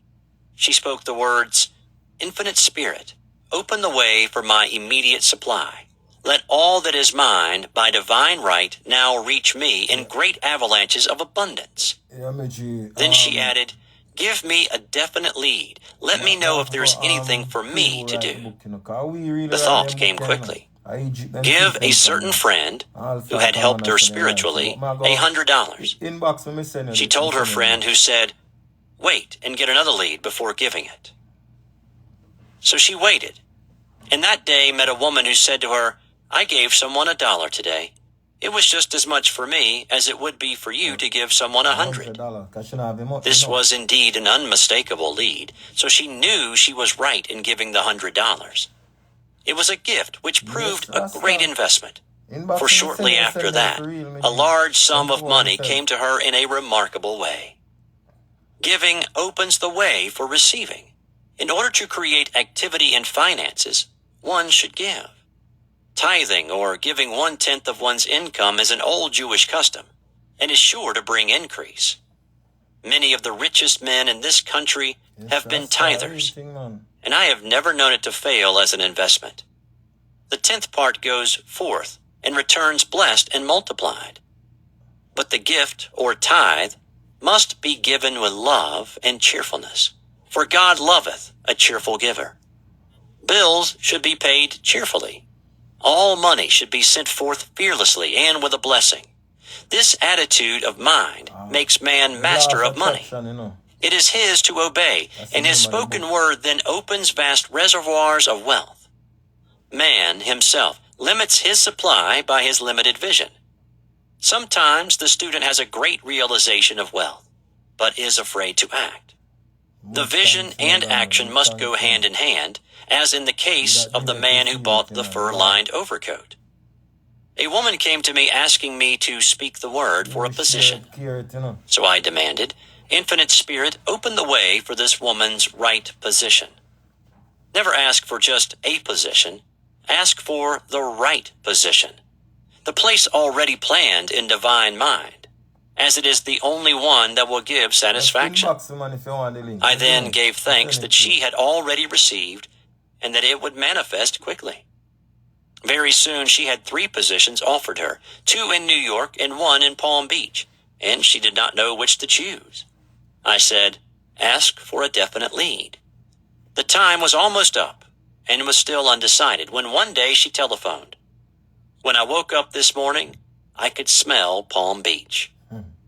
She had been there before and knew its balmy fragrance. I replied, well, if you can smell Palm Beach from here, it is certainly your lead. She accepted the position, and it proved a great success. Often one's lead comes at an unexpected time. One day I was walking down the street when I suddenly felt a strong urge to go to a certain bakery, a block or 2 away. The reasoning mind resisted, arguing, there is nothing there that you want. However, I had learned not to reason, so I went to the bakery, looked at everything, and there was certainly nothing there that I wanted. But coming out, I encountered a woman I had thought of often, and who was in great need of the help which I could give her. So often, one goes for one thing and finds another. Intuition is a spiritual faculty, and does not explain, but simply points the way. A person often receives a lead during a treatment. The idea that comes may seem quite irrelevant, but some of God's leadings are mysterious. In the class one day, I was treating that each individual would receive a definite lead. A woman came to me afterwards and said, while you were treating, I got the hunch to take my furniture out of storage and get an apartment. The woman had come to be treated for health. I told her I knew in getting a home of her own, her health would improve. And I added, I believe your trouble, which is congestion, has come from having things stored away. Congestion of things causes congestion in the body. You have violated the law of use, and your body is paying the penalty. Hear that? So I gave thanks that divine order was established in her mind, body, and affairs. People little dream of how their affairs react on the body. There is a mental correspondence for every disease. A person might receive instantaneous healing through the realization of his body being a perfect idea in divine mind, and therefore whole and perfect. But if he continues his destructive thinking, hoarding, hating, fearing, condemning, the disease will return. Jesus Christ knew that all sickness came from sin, but admonished the leper after the healing to go and sin no more, lest a worse thing come upon him. So man's soul, or subconscious mind, must be washed whiter than snow for permanent healing. And the metaphysician is always delving deep for the correspondence. Jesus Christ said, condemn not, lest ye also be condemned. Judge not, lest ye be judged. Many people have attracted disease and unhappiness through condemnation of others. What man condemns in others, he attracts to himself. For example, a friend came to me in anger and distress because her husband had deserted her for another woman. She condemned the other woman and said continually she knew he was a married man and had no right to accept his attentions. I replied, stop condemning the woman, bless her, and be through with the situation. Otherwise, you are attracting the same thing to yourself. She was deaf to my words, and a year or 2 later became deeply interested in a married man herself. Man picks up a live wire whenever he criticizes or condemns, and may expect a shock. Indecision is a stumbling block in many a pathway. In order to overcome it, make the statement repeatedly. I am always under direct inspiration. I make right decisions quickly. These words impress the subconscious, and soon one finds himself awake and alert. making his right moves without hesitation. I have found it destructive to look to the psychic plane for guidance, as it is the plane of many minds and not the one mind. As man opens his mind to subjectivity, he becomes a target for destructive forces. The psychic plane is the result of man's mortal thought, and is on the plane of opposites. He may receive either good or bad messages. The science of numbers and the reading of horoscopes keep man down on the mental or mortal plane, for they deal only with the karmic path. I know of a man who should have been dead years ago, according to his horoscope, but he is alive and a leader of one of the biggest movements in this country for the uplift of humanity. It takes a very strong mind to neutralize a prophecy of evil. The student should declare, "Every false prophecy shall come to naught. Every plan my Father in heaven has not planned shall be dissolved and dissipated. The divine idea now comes to pass." However, if any good message has ever been given one of coming happiness or wealth, harbor and expect it, and it will manifest sooner or later through the law of expectancy. Man's will should be used to back the universal will. I will that the will of God be done. It is God's will to give every man every righteous desire of his heart. True. And man's will should be used to hold the perfect vision without wavering. The prodigal son said, "I will arise and go to my father." It is indeed often an effort of the will to leave the husks and swine of mortal thinking. It is so much easier for the average person to have fear than faith. So faith is an effort of the will. As man becomes spiritually awakened, he recognizes that any external inharmony is the correspondence of mental inharmony. If he stumbles or falls, he may know he is stumbling or falling in consciousness.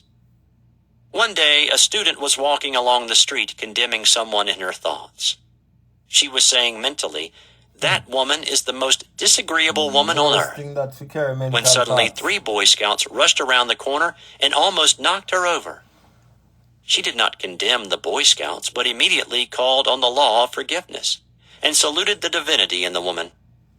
Wisdom's way are ways of pleasantness, and all her paths are peace. When one has made his demands upon the universal, he must be ready for surprises. Everything may seem to be going wrong, when in reality it is going right. For example, a woman was told that there was no loss in divine mind, therefore she could not lose anything which belonged to her. Anything lost would be returned, or she would receive its equivalent. Several years previously, she had lost $2,000. She had loaned the money to a relative during her lifetime, but the relative had died, leaving no mention of it in her will. The woman was resentful and angry, and as she had no written statement of the transaction, she never received the money, so she determined to deny the loss and collect the $2,000 from the Bank of the Universal. She had to begin by forgiving the woman, as resentment and unforgiveness closed the doors of this wonderful bank. She made this statement: "I deny loss. There is no loss in divine mind. Therefore, I cannot lose the $2,000 which belong to me by divine right. As one door shuts, another door opens." She was living in an apartment house which was for sale, and in the lease was a clause stating that if the house was sold, the tenants would be required to move out within 90 days. Suddenly, the landlord broke the leases and raised the rent. Again, injustice was on her pathway, but this time she was undisturbed. She blessed the landlord and said, "As the rent has been raised, it means that I'll be that much richer, for God is my supply." New leases were made out for the advanced rent, but by some divine mistake, the 90 days clause had been forgotten. Soon after, the landlord had an opportunity to sell the house. On account of the mistake in the new leases, the tenants held possession for another year. The agent offered each tenant $200 if he would vacate. Several families moved. 3 remained, including the woman. A month or 2 passed, and the agent again appeared. This time he said to the woman, "Will you break your lease for the sum of $1,500? It flashed upon her. Here comes the $2,000. She remembered having said to friends in the house, "We will all act together if anything more is said about leaving." So her lead was to consult her friends. These friends said, "Well, if they have offered you $1,500, they will certainly give $2,000. So she received a check for $2,000 for giving up the apartment. It was certainly a remarkable working of the law, and the apparent injustice was merely opening the way for her demonstration.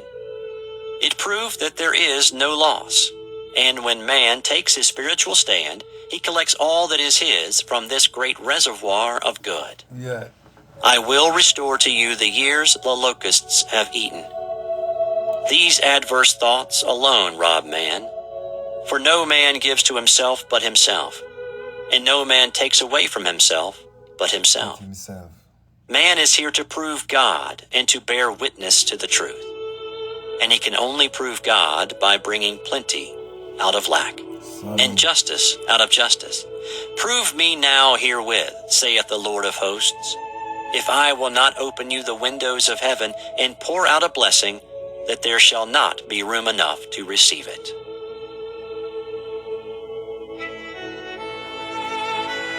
Blessed love and light to all.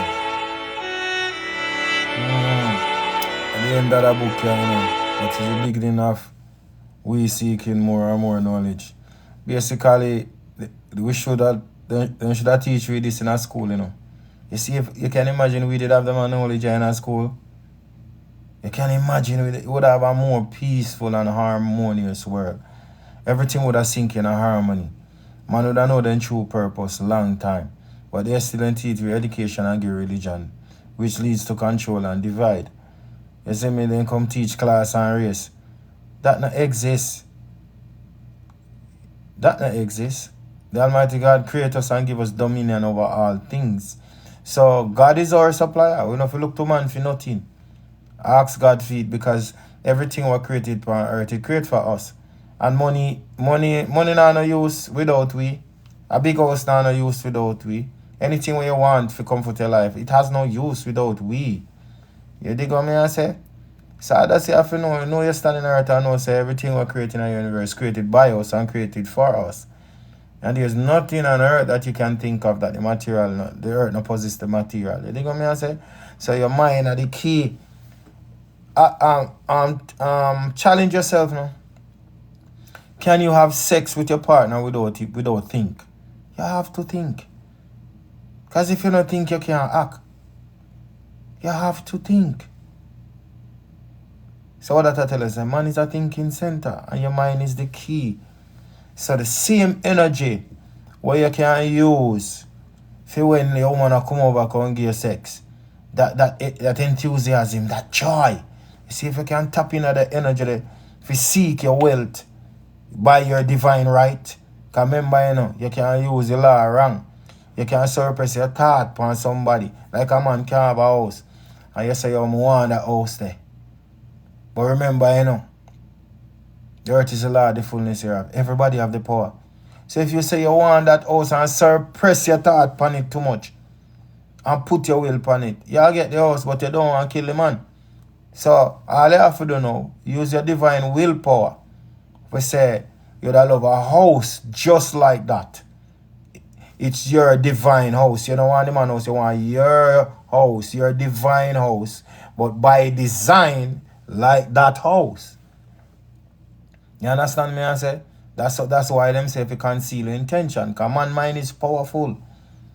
Yeah, you can't tell everything saying, say, yo, I go build me get the money, get a loan, and I build my house next year, And him go the wrong bad mind or whatever, covetous coming in his mind. Envy against you. And because him have the same key like you in the universe, he just go in the universe with a wrong energy and it lick up that you not even get the loan again or something happen where you lose money or whatever. So you conceal your intentions, yeah?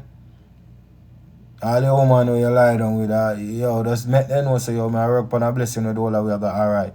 Don't tell them in details because they can go wrong about it. Because mankind is not perfect. You see me?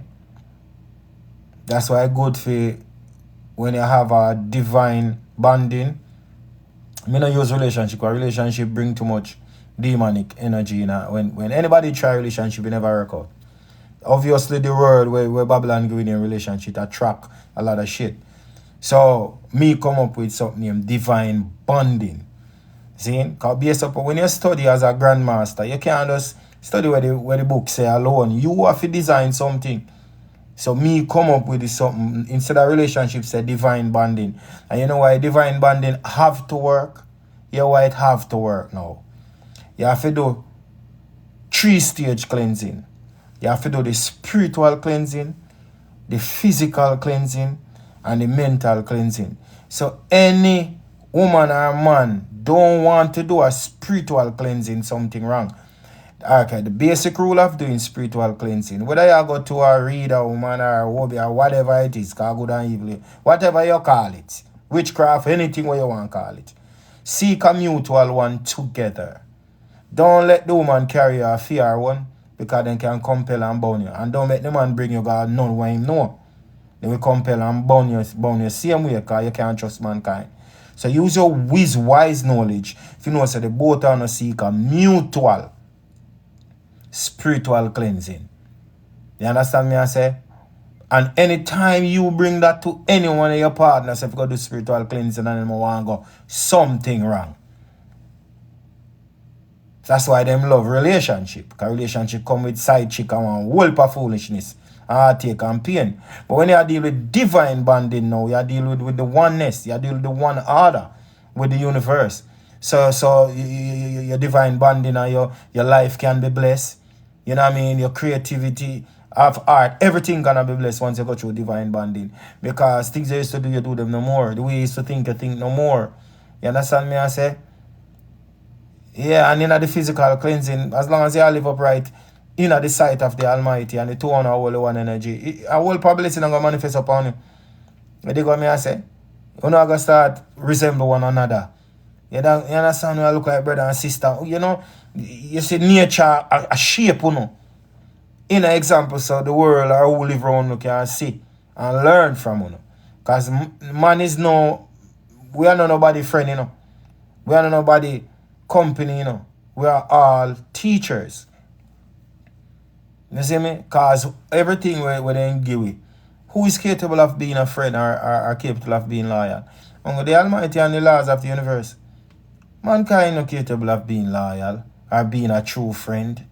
They can try. But try is to fail. So all we have to do for each other is teach or learn. Learn from each other. You know what I mean? Because only the subconscious thought is perfect, you know. So, but if you live by an order, the subconscious thought are going to confirm a lot of things. So people are going to see, the whole environment are going to vibrate around you differently. So, you know, our mind is not to think, say, yes, I'm going to be faithful and I'm going to be true to you. No, don't do that. Don't do that. Just live by an order. What you not like for yourself, don't do it to others. What you love to yourself, do it to others. And also, I learned something about the vibration of words. And I'm trying to master that. You have to speak gentle, timingly, to be effective with words. Whether you speak good or bad. And I find out that my African race have a problem with that. They could be saying something nice and they be like,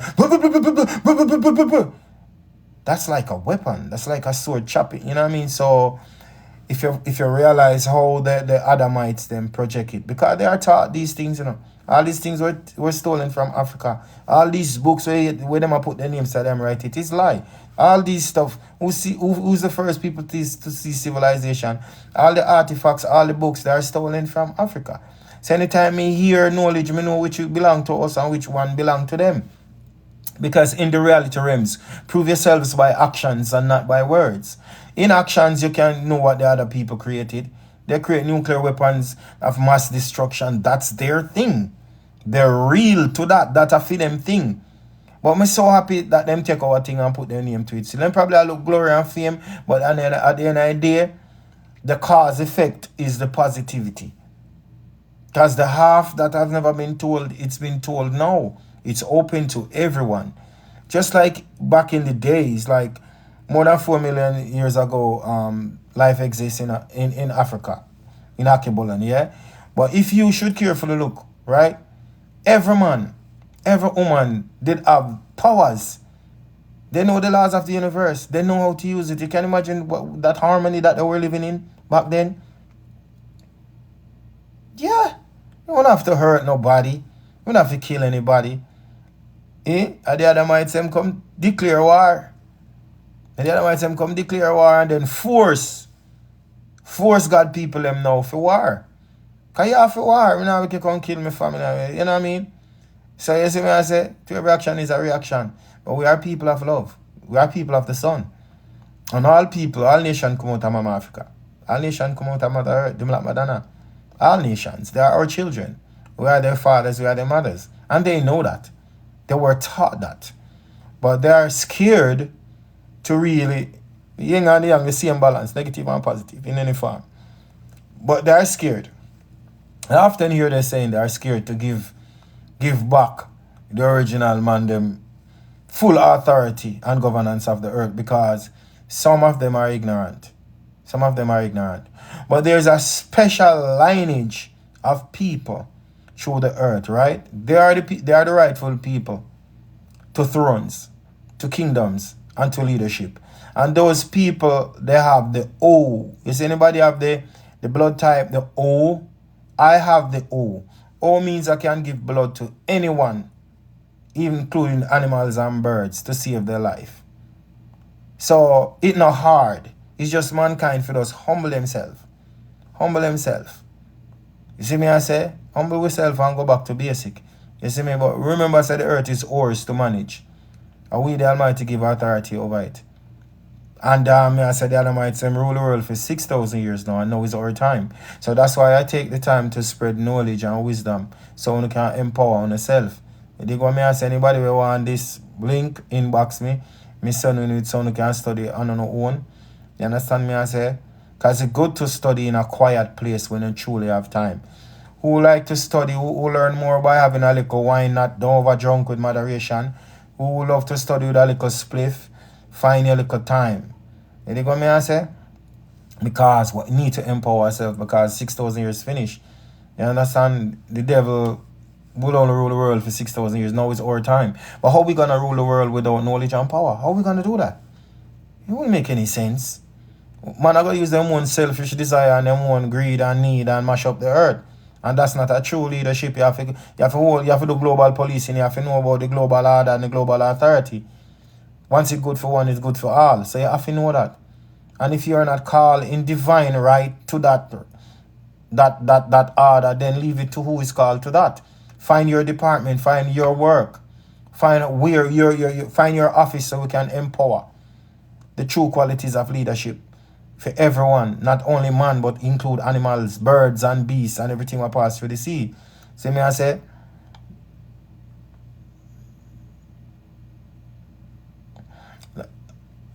Also, that's also a problem, child, but the O is the universal, you know. The O are the real true leader and everything, brother, for the earth, right through the earth. You see me? Yeah, man. Everything, man, I tell us it higher than what you think, man. Come over saying you can save a life of anything. You know what I mean? You know, man, they do some more research, you see me? I love these kinds of life. Yeah, man. Yeah, me G, I saw it go. Cause yeah, man, I said the time has come where the other mites got to go. You know, and them know too, you know. Them know. But guess what? Honestly, they know the time has come to go. But are we prepared? Who is prepared? When I think, bro, honestly, you know, I don't want to judge, but to the behavior pattern of my people, I don't see who we could have give the governance of the earth right now. Who is prepared? Who is humble enough? You know what I mean? Because, you see, the one thing we have to study, you see, when you have too much power, you will self-destruct if you don't add moderation. Because when you get powerful, then, like you're high in whatever you're doing, so powerful, you're going to use it differently. Yeah. Yeah, and no, the other half are open up, you know, solution child. Come on, you know, if you change your name, you know, brother. I'm not going to tell you what for the sorry, I violate. But I can call you. Solution child. Yeah, man, it open up. It open up. But here we know we who are head creators, we using these laws. Look how far we reaching at the earth without even know. That means that it's natural by our divine right to do so. Check the two most powerful revenue through the whole earth. Entertainment and sports. Who tap them? We the original people them. And we them not teach we these things, bro. So when did we get there and them know it? Did they go me and say? So that proves it's our divine right. So all we have to do now is just study, share information, share wise and knowledge, and empower ourselves. You know what I mean? Because to govern the earth, for we to start govern the earth, it doesn't necessarily mean say if you sit down in a throne or be prime minister or whatever, you know. Time going come with them have to give it. Because our liberty proved to them by actions and not by words. So once we empower ourselves and start living at the line of harmony in the will of God, once it's good for one, it's good for all, then automatically what you think will happen? What you think will happen? We're going to look on the prime minister and president as a job. Like we're paying them for nothing. Because we are fixing our lives, we are fixing our communities, we are doing well, we are creating things, we are making a difference. So in no time themselves, them are going to come down, them are going to step down. So that's what we had to do. Stop focus on the presidents and the prime ministers and the emperors and the kings. Let they be what they're here to be. Our business is our business by empowering ourselves, sharing information, aligning ourselves with the universe, aligning ourselves with the will of God. The will of man is not a selfish will. Once it's good for you, it's good for everyone. You see me? All these killings and murders that is happening, the main purpose of the killing and murder toward the whole earth. That's why I study, You see the first thing where Babylon train you, if you say, as you rise, you see that good morning there. The universe grants wish to word, sound, and power. The universe doesn't calculate letters. So why you think them teach you that? Because them want to give something for more over every day. So most naturally, 6,000 years them have that power. We no must can have sense now. Before a one goes to sleep, you say, more powers to your rising. You understand now when a one rise, you say, more blessings to your rising. You dig what me I say? Or find your own word to say it. Grand rising is one. You understand? Also, but say what you understand. Say what you mean. Don't say something because then teach you in a school. You know?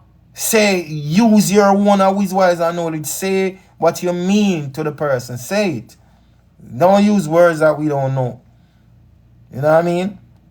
So that's power and that's knowledge. You see me, I say, if you truly love yourselves and if we truly want the world to live to the fullness without, if you want to cut down death and crime right now, just because we stop use that word when you're morning. Stop use it. You check it out of your memory completely. Say what you mean, man. If you see me, say what you mean. Remember English or witchcraft, you know. They use words, say mean different something else, which them knows that the sound effect, cause effect. You dig what I say? Because you can't trust these people. Give thanks to education, you know. And give thanks to religion, you know. To a certain extent. But that's all. That's basic. Go seek your own truth. Because you will never find it. Nobody feels say Babylon will go give you, you know. Plain, you know. For example, you know. A black people build a nuclear weapons, you know. It's black people build gun, you know. But guess what? You see the factory only build the trigger. One next big factory on us only build the hammer. One next big factory on us only build the nozzle. Now you that don't take people for.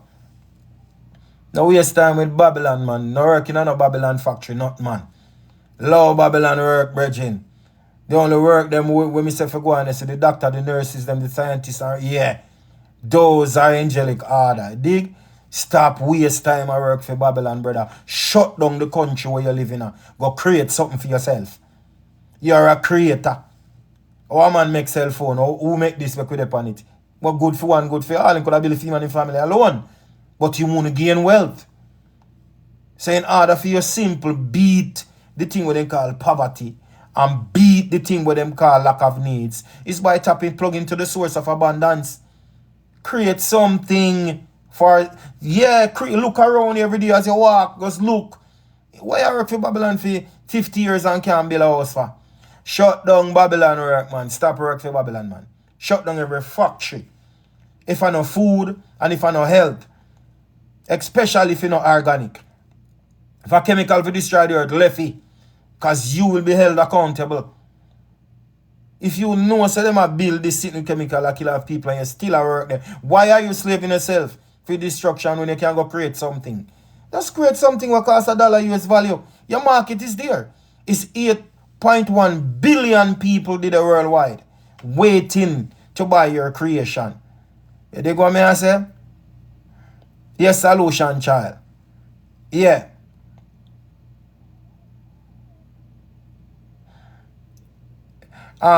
Within your, you have your right to your opinion, and within your, you what speak what you see truth around your surrounding. But what may I say, the law of speaking the truth and knowing the truth is to act. Prove by actions and not by words. Is not everyone was meant to be a teacher. Right? So sometimes the truth today, and it's not the right time to say it, because you will lose your life. Sometimes you know the truth and it best not say it. Act in truth and act in right. Prove them by actions and not by words. The greatest thing you can do to a false witness is smile. When you be a false witness against you or somebody else, you just smile. Walk, empower yourself, and then act. Let anyone who come in front, you don't care for your woman where you love her, your husband where you love her, your children. Prove by action, not by words. Just like what politicians them are doing. Them are win by words and not by actions. So it's when people know these things, no politician can give no promises. Yeah, you promise you do a training center. Right, when you done bill, you get the whole life vote. So you don't worry about it. People who need the will of the people is more powerful than the prime ministers, because they are our employers. I mean, we employ them, right? And then we should didn't know that. So we're going to study the human rights, the Universal Declaration of Human Rights. Do you know that Jamaica is not illegal for all I know secretly make a vote without in the public? As long as you don't have it stamped and proof within a signature, you can vote out the government secretly. You understand me? I say you have the right. That's why I never start with the Universal Declaration of Human Rights this morning. But I always start with it. So later I come and start with it. So you know the rights. You see me? Alright. This is where the double standard man them are pushing themselves. Everyone exists. The Almighty created everyone. But guess what? If you grow up and you're adult and you're responsible and choose responsible, we don't have a problem with you, Because that we had, rich have own money, have own mansion and this and that. You know where the violation come, brother? Is when they want to force it upon with children, them, brother. It's when you don't want to force it upon with children. You don't go against one law already, And we done law, So when you not force it upon the children, them you wrong. And nobody not to say nothing to because karma shall be to So everyone have a choice to do whatever they want to do, whether good or bad, right or wrong. But it comes with responsibility. Zane? So we living in our world, obviously. You understand? I ain't go wish death upon no one, and I'm going to wish bad for no one, because I'm smart enough to know so I have to use my mind for good. Because some man think it so is he. And some of the man them don't know say you have to stop thinking about certain things. Because if you think about certain things, you call upon yourself. You understand me? I say, think goodness of people. Leave people to them time. Because there's no man shall escape their judgment. Not even the dog that piss against the wall. That's why in the one when we just study, It teach you a part that everything that you done from your baby, known or unknown, conscious or unconscious, you're held responsible. So you clean your slate. There's special words we use where you clean your slate. And in front of God, they say, as of today, you know, say, me responsible for my actions, me responsible for my thought. And no law no go against me. Anytime you feel like you're not up again, go back, go clean your slate with those words. I said, as of today, I will tread up right. Make it practical to do right things at the right time. Make right decisions and good decisions. But remember, it still come with moderation. Saying, never approach a problem without solution. You violate the law. If you see somebody with them problem and you don't have the solution, go about your business. Walk. Prove by actions and not by words. You know, make no sense. For example, you go tell a man, say, yo, stop kill. Stop kill. We know it wrong, you know. Stop kill. And if you see him in action and tell him same time, he kill you. Because you become an informer. See? But why you going to tell him, say, no, stop kill? And do what? Suppose him see the killing as a job. Or enjoy killing. That's how he get money. You can't really attack a problem without a solution. You have to say, Bridget, you don't have to do that, you know, me J. You don't know, say you can simple do this. And you can live a better life. Live to see your wife and your kids have a harmonious joy for the rest of your life. This one me I tell you to do, you know. On joy and happiness and wealth you go get. That, you know, say, is only hell, death, and grave. If you don't have no solution, brethren, hold your head straight. Hold your head straight. And if you notice too, most of the time when somebody break up a fight, and the person who break up the fight dead, you know. Why? Can violate the law again. You know say man have knife over this and knife over this and you gone in a middle? Man over this have gun and you gone in a middle? No, sir. No. Use word, sound, and power. Bind the universe and the heavens. Say none of us shall die today. Not one of us shall die today. Me know say the devil have no blind right now. No not even want to fight for. We don't need to fight for nothing at all. Anything where you fight for, the earth produce it in abundance. Uno stop it. Me Sam is the universe. You are property of the universe and not a property of the devil.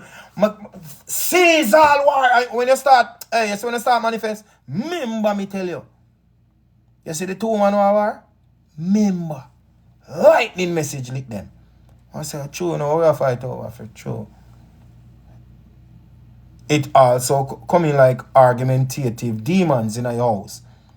Alright. You and your divine. It couldn't be in divine still. Because when you find the divine order, you don't know for black demons. Because no aware, no spiritual awareness open up. Anytime a bad energy come through the door, you not gonna know. Because no pick it up. Because no the divine order and no living at the light. But the relationship now. Some stress and something we go through, we don't have to go through it, you know. Me tell you, say, just done with relationship and go divine order, cleanse on yourself, you know. But who's still in it? Me just use an example. You know, say, you love your woman, and you know, say, your woman love you. Proven in many ways. And one little situation going to arrive, we're not going to hate each other and cuss each other wicked, and say some words to hurt each other, want to know, say them words that can't come back. Because of one little demon, one little situation, when you know, say every man is a thinking center, every man is a teacher, every man a learn. When none of we not got this together, anyone can fall off. That don't make no sense. You violate the law. You violate the law of unity. You violate the law of peace. You violate the law of harmony. Come here just loving and nice. And then one little something happen. We tearing down each other. And we have a demon we name Carl Crowd. You see that demon there? We name Carl Crowd. You and your woman I make love. You never make love in a crowd. When you met, you never met in a crowd. You don't have a nice time, you keep it to yourself. But soon as the demon ready for destroy, you turn your mouth out in a community. This and Tara that dirty boy. This and Tara that dirty girl. You blind? You couldn't see that demon there. When all the good things happening, it's among each other. But one little mistake, you go disgrace on yourself out there. That no make no sense. So you have to catch on yourself and just go in at the divine banding and done, brethren. Because me can tell you, you know. Anyone who not real, not going to know, you know, guys. When you not go to divine banding, you know, say. When you go to mother read or to there or whatever, if you go clean up spiritually. Anybody did tie anybody did fuck up anybody, you better talk before you reach, you know. That me I tell you. So that's why you see, you know, if you have divine banding, you have to cleanse spiritually, mentally, and physically. You understand me I say? Yo, that me I tell you, that's a relationship destruction, brethren. Don't call a name, you see me? Because some relationship, brother, held people captive for years. You dig what me I say? So if you don't want to live harmonious in the divine will of God and to be true, do divine bonding. And also not only a man and a woman divine bonding, like, you know, to become one and serve each other and empower each other to be, yes, also the families need divine bondings. You have some family where cannot stay together one place without war. Me mean brother and sister, they can't turn one place so people are war. Because they didn't do divine bonding also. And every family is supposed to have a spiritual leader. You understand me? I say spiritual meetings to call and pray up on one another. And you have some families have elephant brain and you have some have rabbit brain. The rabbit brain man is most the positive man. The elephant brain man mostly the one where lean to the darkness and evil. You can do your brother or your sister something from a 3-year-old and you never forget. Never use the law of forgiveness and have your right through life. What can cause death. So that's why family bonding is necessary. Apologize. It might look simple. Apologize. I'm sorry. Even though him should have said you did young and you grow, so you couldn't be held responsible by you, man, because we're not perfect. Yeah? So if you might use the law of the will of God, where everyone is held responsible for all the actions, known and unknown, conscious and unconscious, you won't deal with us either. We are learning substance and we are thinking centers. But me also saw some families stay. Some family have you up till death. A family will quicker to kill you than kill a friend. Why?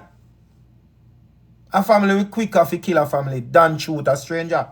Why? We don't dig that all now. That's why we need divine bonding in families and we don't want to say relationship. For a married couple, we need divine bonding. Because you see, divine bonding are the purest heights of all. Enough wedding boy, enough marriage boy, no fear. People is compelled and bound. And the worst thing about compellence and bound, whether the man or the woman, because it's not on one side, it's both sides. For the man, many times me am a good brethren. And for him married, him breed, the woman breed him. Saying him belly does big so. And no matter what you say to him, he can't be no king no more. Me have to have my wife. When since? When since? Oh, you mean ask your wife, who protect you in the street?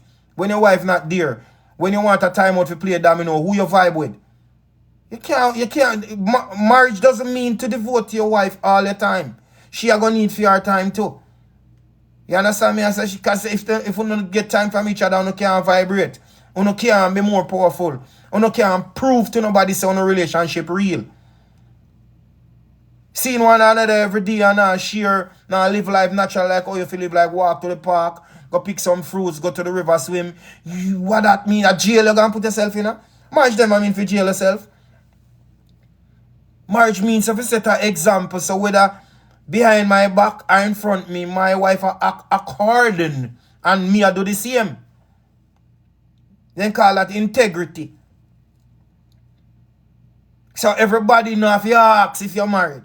From them you are your friend and your associate, nobody will come in a circle if you ask if you're married. Because to where you act like you're married.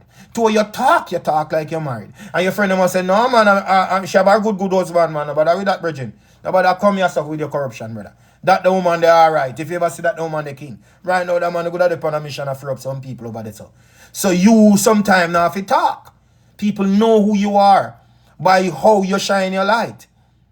So if you're not tired of the killing, the sufferation, the heartache, the unnecessary pain, you can continue because it's not nice. A lot of people is suffering from that, which uncalled for. You go marry somebody where you tie them for, where you compel them for, where you fuck up their life for. You don't love them. Because when you tie a man and compel a man, it lock off his stream of income. It will shut off his stream of blessing. Likewise, the woman too lock off her stream of income. Shut off her stream of blessing. Because when you compel and bound somebody means that you tie them pan you like how you tie one goat. I was in a similar situation like that. I couldn't catch myself because I wasn't taught the law. If the woman got the bathroom, no cure the shit stink, me turn up her doorway. If me realize now, say me I do the king and leader, me I got a supermarket, I pay me money, and I me a walk behind her. How that? Everywhere she turn, you like a magnet. That's not right. The king have things to do. The queen have things to do. So that's why if you don't do divine bonding, you will never taste the cup of real love. You will never taste the cup of the real essence of the abundance what God wants with it taste. The essence of joy. We're not going to taste that. Because divine bonding is building each other mental, physically, and spiritually. What more than that you don't want? I'm not going to say when you're young, if you go tie down yourself with nobody. If you enjoy your life a little more, enjoy your life a little more. But be truthful to the persons them who you are involved with. Let them know, say, me enjoy myself, you know. I don't know, maybe we can end up serious one day, but adios somebody there. Let them choose, have a choice to say yes. When them are enter into this agreement, then know, say, it was truth from the get-go. That will build more harmony and strength and good brotherhood and good sisterhood through the earth. Because anyway, those people are going to respect you. So I used to be with that girl and you know, we have understanding, so we're not ready yet. But the man who get her, you get a priceless treasure. Because you know. And also, you go bless her too. You go bless her too when she says she's ready for second longer and you second longer. You go pray for her. You go pray for her to find that right one too. Because what you put out come back to you. Because if you bless somebody marriage, you bless yours. You know? So we just have to be honest to escape. Because some unnecessary heartaches and pain, and then me can tell you something, you know. You see the pitney them born in a bird eye happy, them back strong. You see them pampas pitney, them not no time to go through no heartache and pain and kill one another. Murder them one another. Because them weak. They don't have no resistance because them not eat the sun food. You understand? I be a chemical food them I eat. And the chemical food where them I eat, them act, them not think. Them not getting the natural current from the earth. You dig what me I say? So if you do divine bonding, then you know so you don't have to eat organic. You know so you don't have to drink real water. Not purified water. Because what is purified water? Hey, to Babylon terrible, you know. Your Babylon call it the poison water, purified. Purified. That means every purified is supposed to higher than the spring water, you know. So you see, say names are powerful. So me and say, man, and when you start talk to no care if you not live good or whatever, man. Talk to no partner. Talk to them about divine bonding. The 3-stage cleansing. And anyone deny it, you know there's something wrong. Because who wouldn't want to be cleansed? Who wouldn't want to be cleansed? You know what I mean? You know what I say? One thing God give us over for protecting our free will. Free will to choose to do whatever you want, whether it's right or wrong. That's your right. Don't let nobody take that from you. Yeah, we need to play barefoot sometimes. Yeah, but you have to also create the place to play barefoot. That's why I say family foundation. So all of your family supposed to buy a piece of land. Everybody have a room or 2-room panny. And have on a play field, on a play football, netball, cricket, whatever. So you know it's a phone piece of place that. So you clean up the buckles, the any little metal where you know can run through people's foot.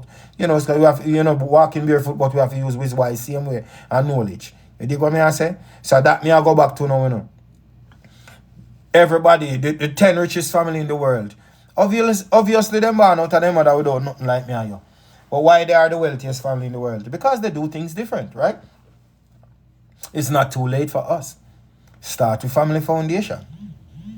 Yeah, call up on your family, your siblings, whatever. If your grandparents them big, call up everybody to involve them. Everybody I work involve them. Buy one big piece of land. And everybody, all when they have them in the individual house already, it doesn't matter.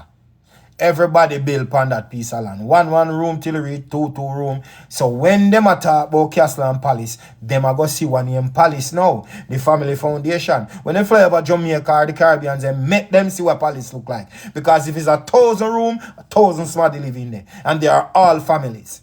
Then when you expand on your family foundation now, then you build your family like a country and like a state.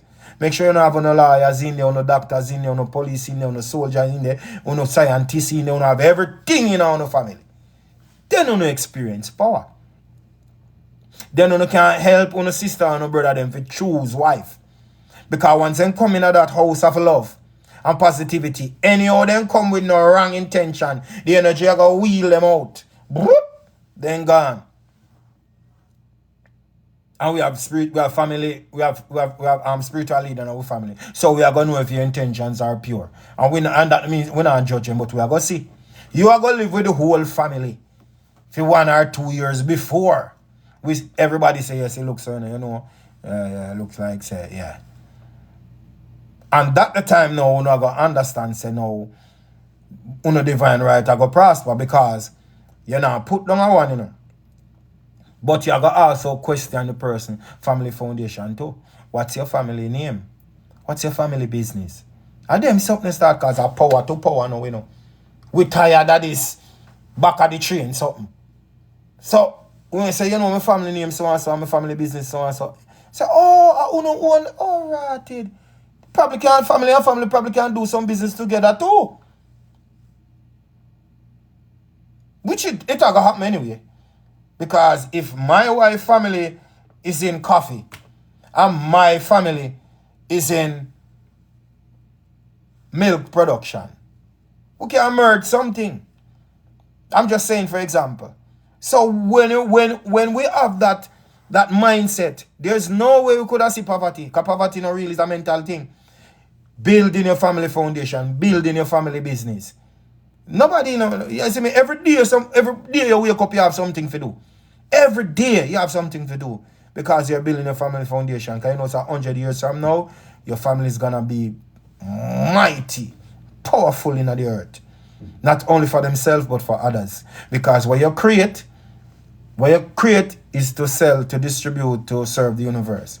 And they go me and say, so the other might say rule for 6,000 years, man. A few time now. Make we get it together. You see me? You don't rush yourself. Don't rush yourself. Get it together. And say I'm an artist, right?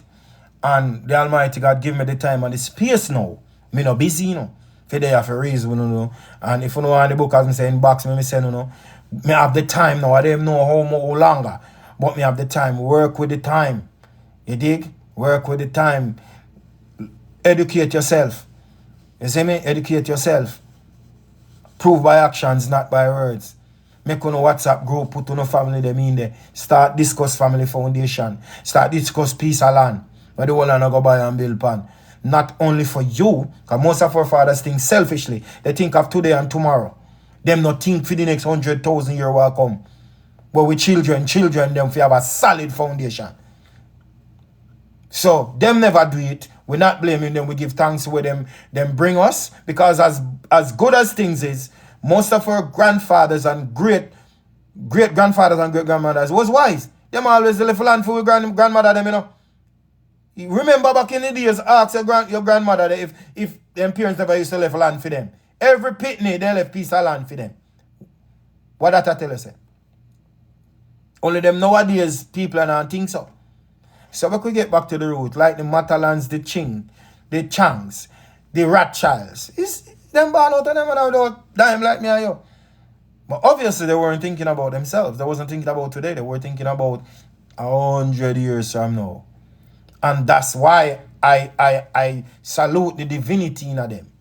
Because I can learn from them. So whatever me I learn in the book, me can see it manifest in front of my eyes. Then if me can look on somebody what is a billionaire, that means that me have the power to make 10 billion more than him one. Because the experience is in front of me to see what he do and how he do it.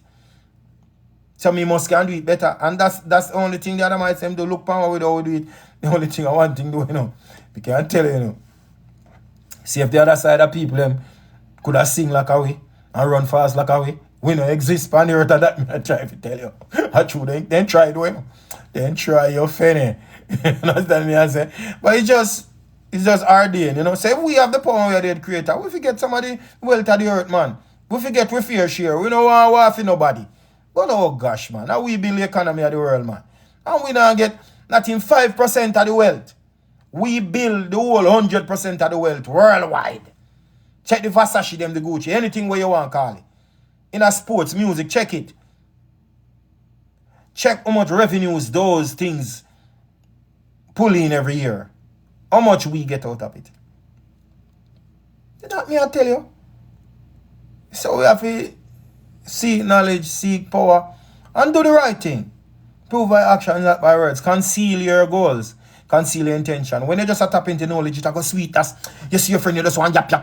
But conceal your intentions until it manifests. Your plan where you have to create something, not tell no friend, not tell no woman. Keep it to yourself. You see, when it manifests, that's the day. That's the day. Key that. They go me I say. So me I say, blessed love and light. Who not follow me? Who not follow me, please? Who want the book what we just read? Inbox me, please. Me send you the link. And also the little heart beside the Ras Murdak up there. So you can click it and become a member. Yeah. And I come on in the morning time to daytime, and I come on in the night time. Also like 9:30. So yeah. Just to keep our brain, active.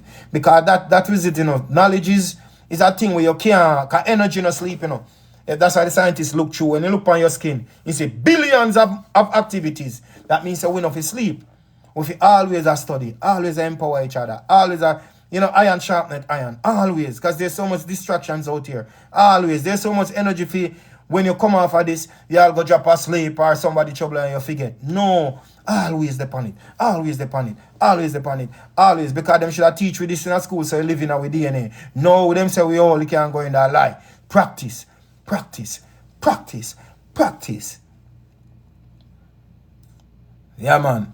So I'm going to jump off and now, blessed love and light to my God, bro, and my God, sister, them. More light to your light, more power to your power, more moderation to your darkness. Fear not.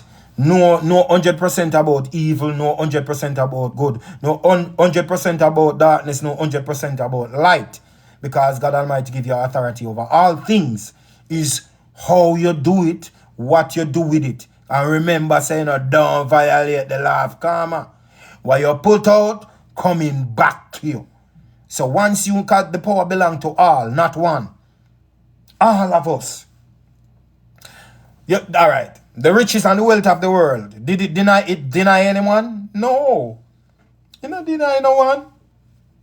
What you think the millions of dollars, when them print the money them, what you think them print them for? You think $1 million and the million and the billion belong to one? It belong to all. And you have to find your create something and plug into the source. Simple. Stop work for Babylon, man. Stop slave and misery upon yourself, man, and them something, man. But now look for what they call it. Bonus or who? You can't have the earth to give you things in abundance and the top of your slave for boy. A girl on the top of you want bonus. Bonus for what? Bonus? Tell me which million in which currency where you can think of when it exists. Just tell yourself, say every print you will print $1 million in earth, they're printing it for me. Money wants me. And then will let you put on the earth and walk free. Just a smile, just a look on your money more time and a look on your account and see it tonight and just a smile. And moving towards your creativity, to what you're going to create and what you're going to do to achieve that. And also, there's work for everyone. Sometimes you don't have to create the thing, You can look on simple people who create simple things and you do the marketing, but pay them well. Pay them fair. Pay them just. Get up, man. Go for your walk. Go for your drive. Look around you. You must find an idea. By you meditating and ask God for it, just walk. You never walk in vain. Drive, go on a long drive. Go up on YouTube, listen to Ras Murdak, Global Reasoning. Me have many up there. You see me, I said, plug in one of them, drive, listen. Especially one who I tell you, say, if you create a $1 value or something. Any one of them, inspiration in any one of them. Go up on your YouTube at modern time. Put in a one Ras Murdak Global Reasoning. And while you drive, just empower yourself until you can empower yourself by yourself. But them there, me make sure you put up the whole of them on YouTube. Full video. You dig what me I say? The reason why you will understand me more than you would understand those guys. Because me listen and me explain it. You dig what me I say? So we don't have no time for you. I try to puzzle it. Me just help you get the fullness right away. You dig what me I say? Give thanks, my Lord. You dig what me I say? This or there. You see what me I say? So you dep on YouTube, man. Ras Murdak Global Reasoning. Yeah, man, more time will I walk by yourself, man. Drive, no, you know, go nowhere. Drive with a meditation, say, Father God, I want to be a creator of something in my divine right. What me can create to make the world better to the Lord. Walk in the mountains, walk by the riverside, walk by the beach, go for a long drive where you can see trees, birds. What me a meditation? Be one with the vibration. You know me, I say? Yes, I want it good for one, it good for all. And if it bad for one, it bad for all. Use that to alter your creation. Dig what me I say? Yeah. And the best time to listen to some Bob Marley joints is when you empower yourself. You see, when you're walking in the light, that at the time you can listen to some Bob Marley joints. Because it will be connected to you in a different way. Because we hear him say good things, but you're not connected to it because they might have upon the low frequency in education and religion. So when you open your frequency and a flow high, yeah. And trust me, me have some Ras Murdak roots music on YouTube. If you tap into them there, you're going to say, no, sir. A long time me I sing them as something I will do before me know it. Even COVID come out there, what there, me I listen to one of my songs, I say, what I did? But the spirit talk about this before it happened. You see me? So me I say I couldn't claim say me write song because I don't put me pencil upon a book. From me hear the rhythm, a song come from the universe. You dig what me I say? So my songs them is too high and too deep. So I think it's now that the knowledge of the cup of knowledge and spirituality open now. Then people are gonna really comprehend when me did I sing long time and what me did I say. But I was comfortable and very confident in what I'm singing. Because when we get me hit song, it was about blazer, sex and model. You know what I mean? And material things. That's my hit song. But when we get my album for do, me go straight to roots music. And that's all I bring go get the whole radio station and everywhere. None of them not play. I say, because them want me to sing but that's, you know, that's judging me. You know what I mean? Yeah, I have an album out the name Prince of Fire. Great album. Masterpiece for mankind. Same thing where you hear me and talk, yeah? Before me start studying, I sing about them something a long time. Come with original melodies and sounds. So that me I tell you, say, you know, it's real. The anointing upon your life. God calling upon your life. A real something. But true, you are looking at the physical too much. You now realize that your vibration is high. You're special. You are God himself. Can manifest through you. Your human experience is God experience. Through you. So you have to vibrate high because you're not what Babylon say you are. Why am I educated to tell who you is when him not him know him? Babylon name have no place for himself. The devil not him have a body for himself. Why you think him to accept on people? Because he not have no body for himself. He not have nothing. Him can't go back into the kingdom. He can't enter back immortality. You understand? That's why I destroy so much people because he not have nothing for himself. Not him a soul him have. That's why I seek soul.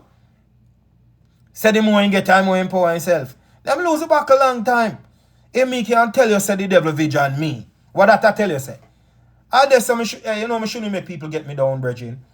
More time I wonder how me make the low frequency catch me. If the devil can't vision me, why am I try to tell me, say? Can you vision me and I tell me, say, don't do no business with a Ras one, all Bobo. In turning back, me never see him face. And he turban rap and and devil said, no, do no business with him, cause my girlfriend that, So I said, what? Girlfriend what? And the devil call him like he would have called him girl. And he answer, and I say, blow out. So if the devil can vision me, why am I try to tell me, say? He must say, use of the light, so not do no business with the darkness. So from this, I should empower myself. But we are in the human experience and the flesh more time, we are distracted. And the devil like to set some like a trap for forget who we really are. You know what I mean? And then know who you are to empower who you really are. You are children of the Almighty God, and He give you authority over all things. Everything was created on the earth created by you, for you. So why should you think you should be lack of things and lack of... You know, if you lack of nothing, brethren. You know, if you lack of nothing, a human being like me, and you create everything in the earth. So you if you create your creation to add to the kingdom, because remember saying, the Son of the living God, may not use no Jesus. The Son of the living God telling you, God Almighty kingdom is within. Within we cannot live without. All creation power come from within. Code that. Stop worry. No make nothing worry you, man. No stress over nothing, man. Because when you stress, you block your vision on your side. Get your pen and your paper. Start draw something, man. Me say y'all when you don't know what to draw, take your pen and paper and start draw something. Start design something for create. Get busy. Practice. Enough time you walk past your billion, your wealth or riches a road and I don't know. Anytime you see an idea a road, glorify it and praise the person. But also seek where you can improve on that creativity to make it a little easier. Because the first cell phone will be a little big like fridge, right? Till it comes small. Till it becomes smart. You think of one company out there? It's many. No law no did they for stop creation. But you can't create the same thing one man creating with you. You have to add little to it. Have your own little thing to it, man. Add to creation and a violation of the law. You think what I say? So stop thinking about Babylon train if you think like slave. If you might tell you about upper class and lower class, a slave you might turn you, Why you fi strive for the upper class? In a upper class. Film class not done away. Film class limited. The universal laws is not limited. There's no limit to anything that you can own or anything where you can get. Dig what me I say? Yeah. So I'm 7 there, later we link up again about year 39 there so. Dig what me I say, but I say more 9 o'clock. You see me I say we have some more discussions and we go through another thing, learn and empower ourselves. So I say be thy brother's keeper, be thy sister keeper. Every day when you're out there, look for your lesson and look for your blessing. Don't make your blessing pass you. Because lesson come from the devil. So you can't escape that. Always test and trial of your faith. Every day. So the lesson go dead. You dig what me I say, but also look out for your blessing. If you see one look up bird and your wing broke, take up your bird. You are no doctor, but you're smart enough. Fix it back together, wrap it on one fudge stick or something, and feed him till he heal and fly again. That's blessing. Look out of your eye for your blessing. See, an old lady want to come across the street, lead her across the street. Old lady coming out of her car, open the door for her. You understand me? I say or him. You understand? Look out for your blessing. Because the blessing them come every day. You see me? Because the devil know the will of God and he know the power in you and he don't want you to use the power. So he always do things to block it. You understand me? I say get rid of relationship, start the divine bonding. Unless you love the problem. If you love the problem, go on with the relationship. Because you're going to get bond. You're going to have side man and side woman. Divine bonding no come with none of that. Because you know why you not coming none of that. Because the spiritual law say, why you not like for yourself, don't do it to others. And what you do to others, it's going to be done to you. So you not going to want that. You see me? Be mature, spiritually, mentally, and physically. And remember, one energy the universe work with. No care what you see a man say, "I prosper," and when you live in dirty life and rare. You know, watch him. Now watch him call them always what? Self-destruct. Self-destruct. And they go me and say, if you live life the right way and forget the full effect of joy, happiness, true love, is by the divine bonding and living at the one order, the one energy there. You know, it's precious and specialties for you know, so you make all a trad. Like a 2 month trad for go deal with some business abroad. And your woman save your love for you and you save it for her. Oh gosh, man, you don't touch each other, man. You come like current. What sweet so? When mentally and physically, you know, say, in no defile.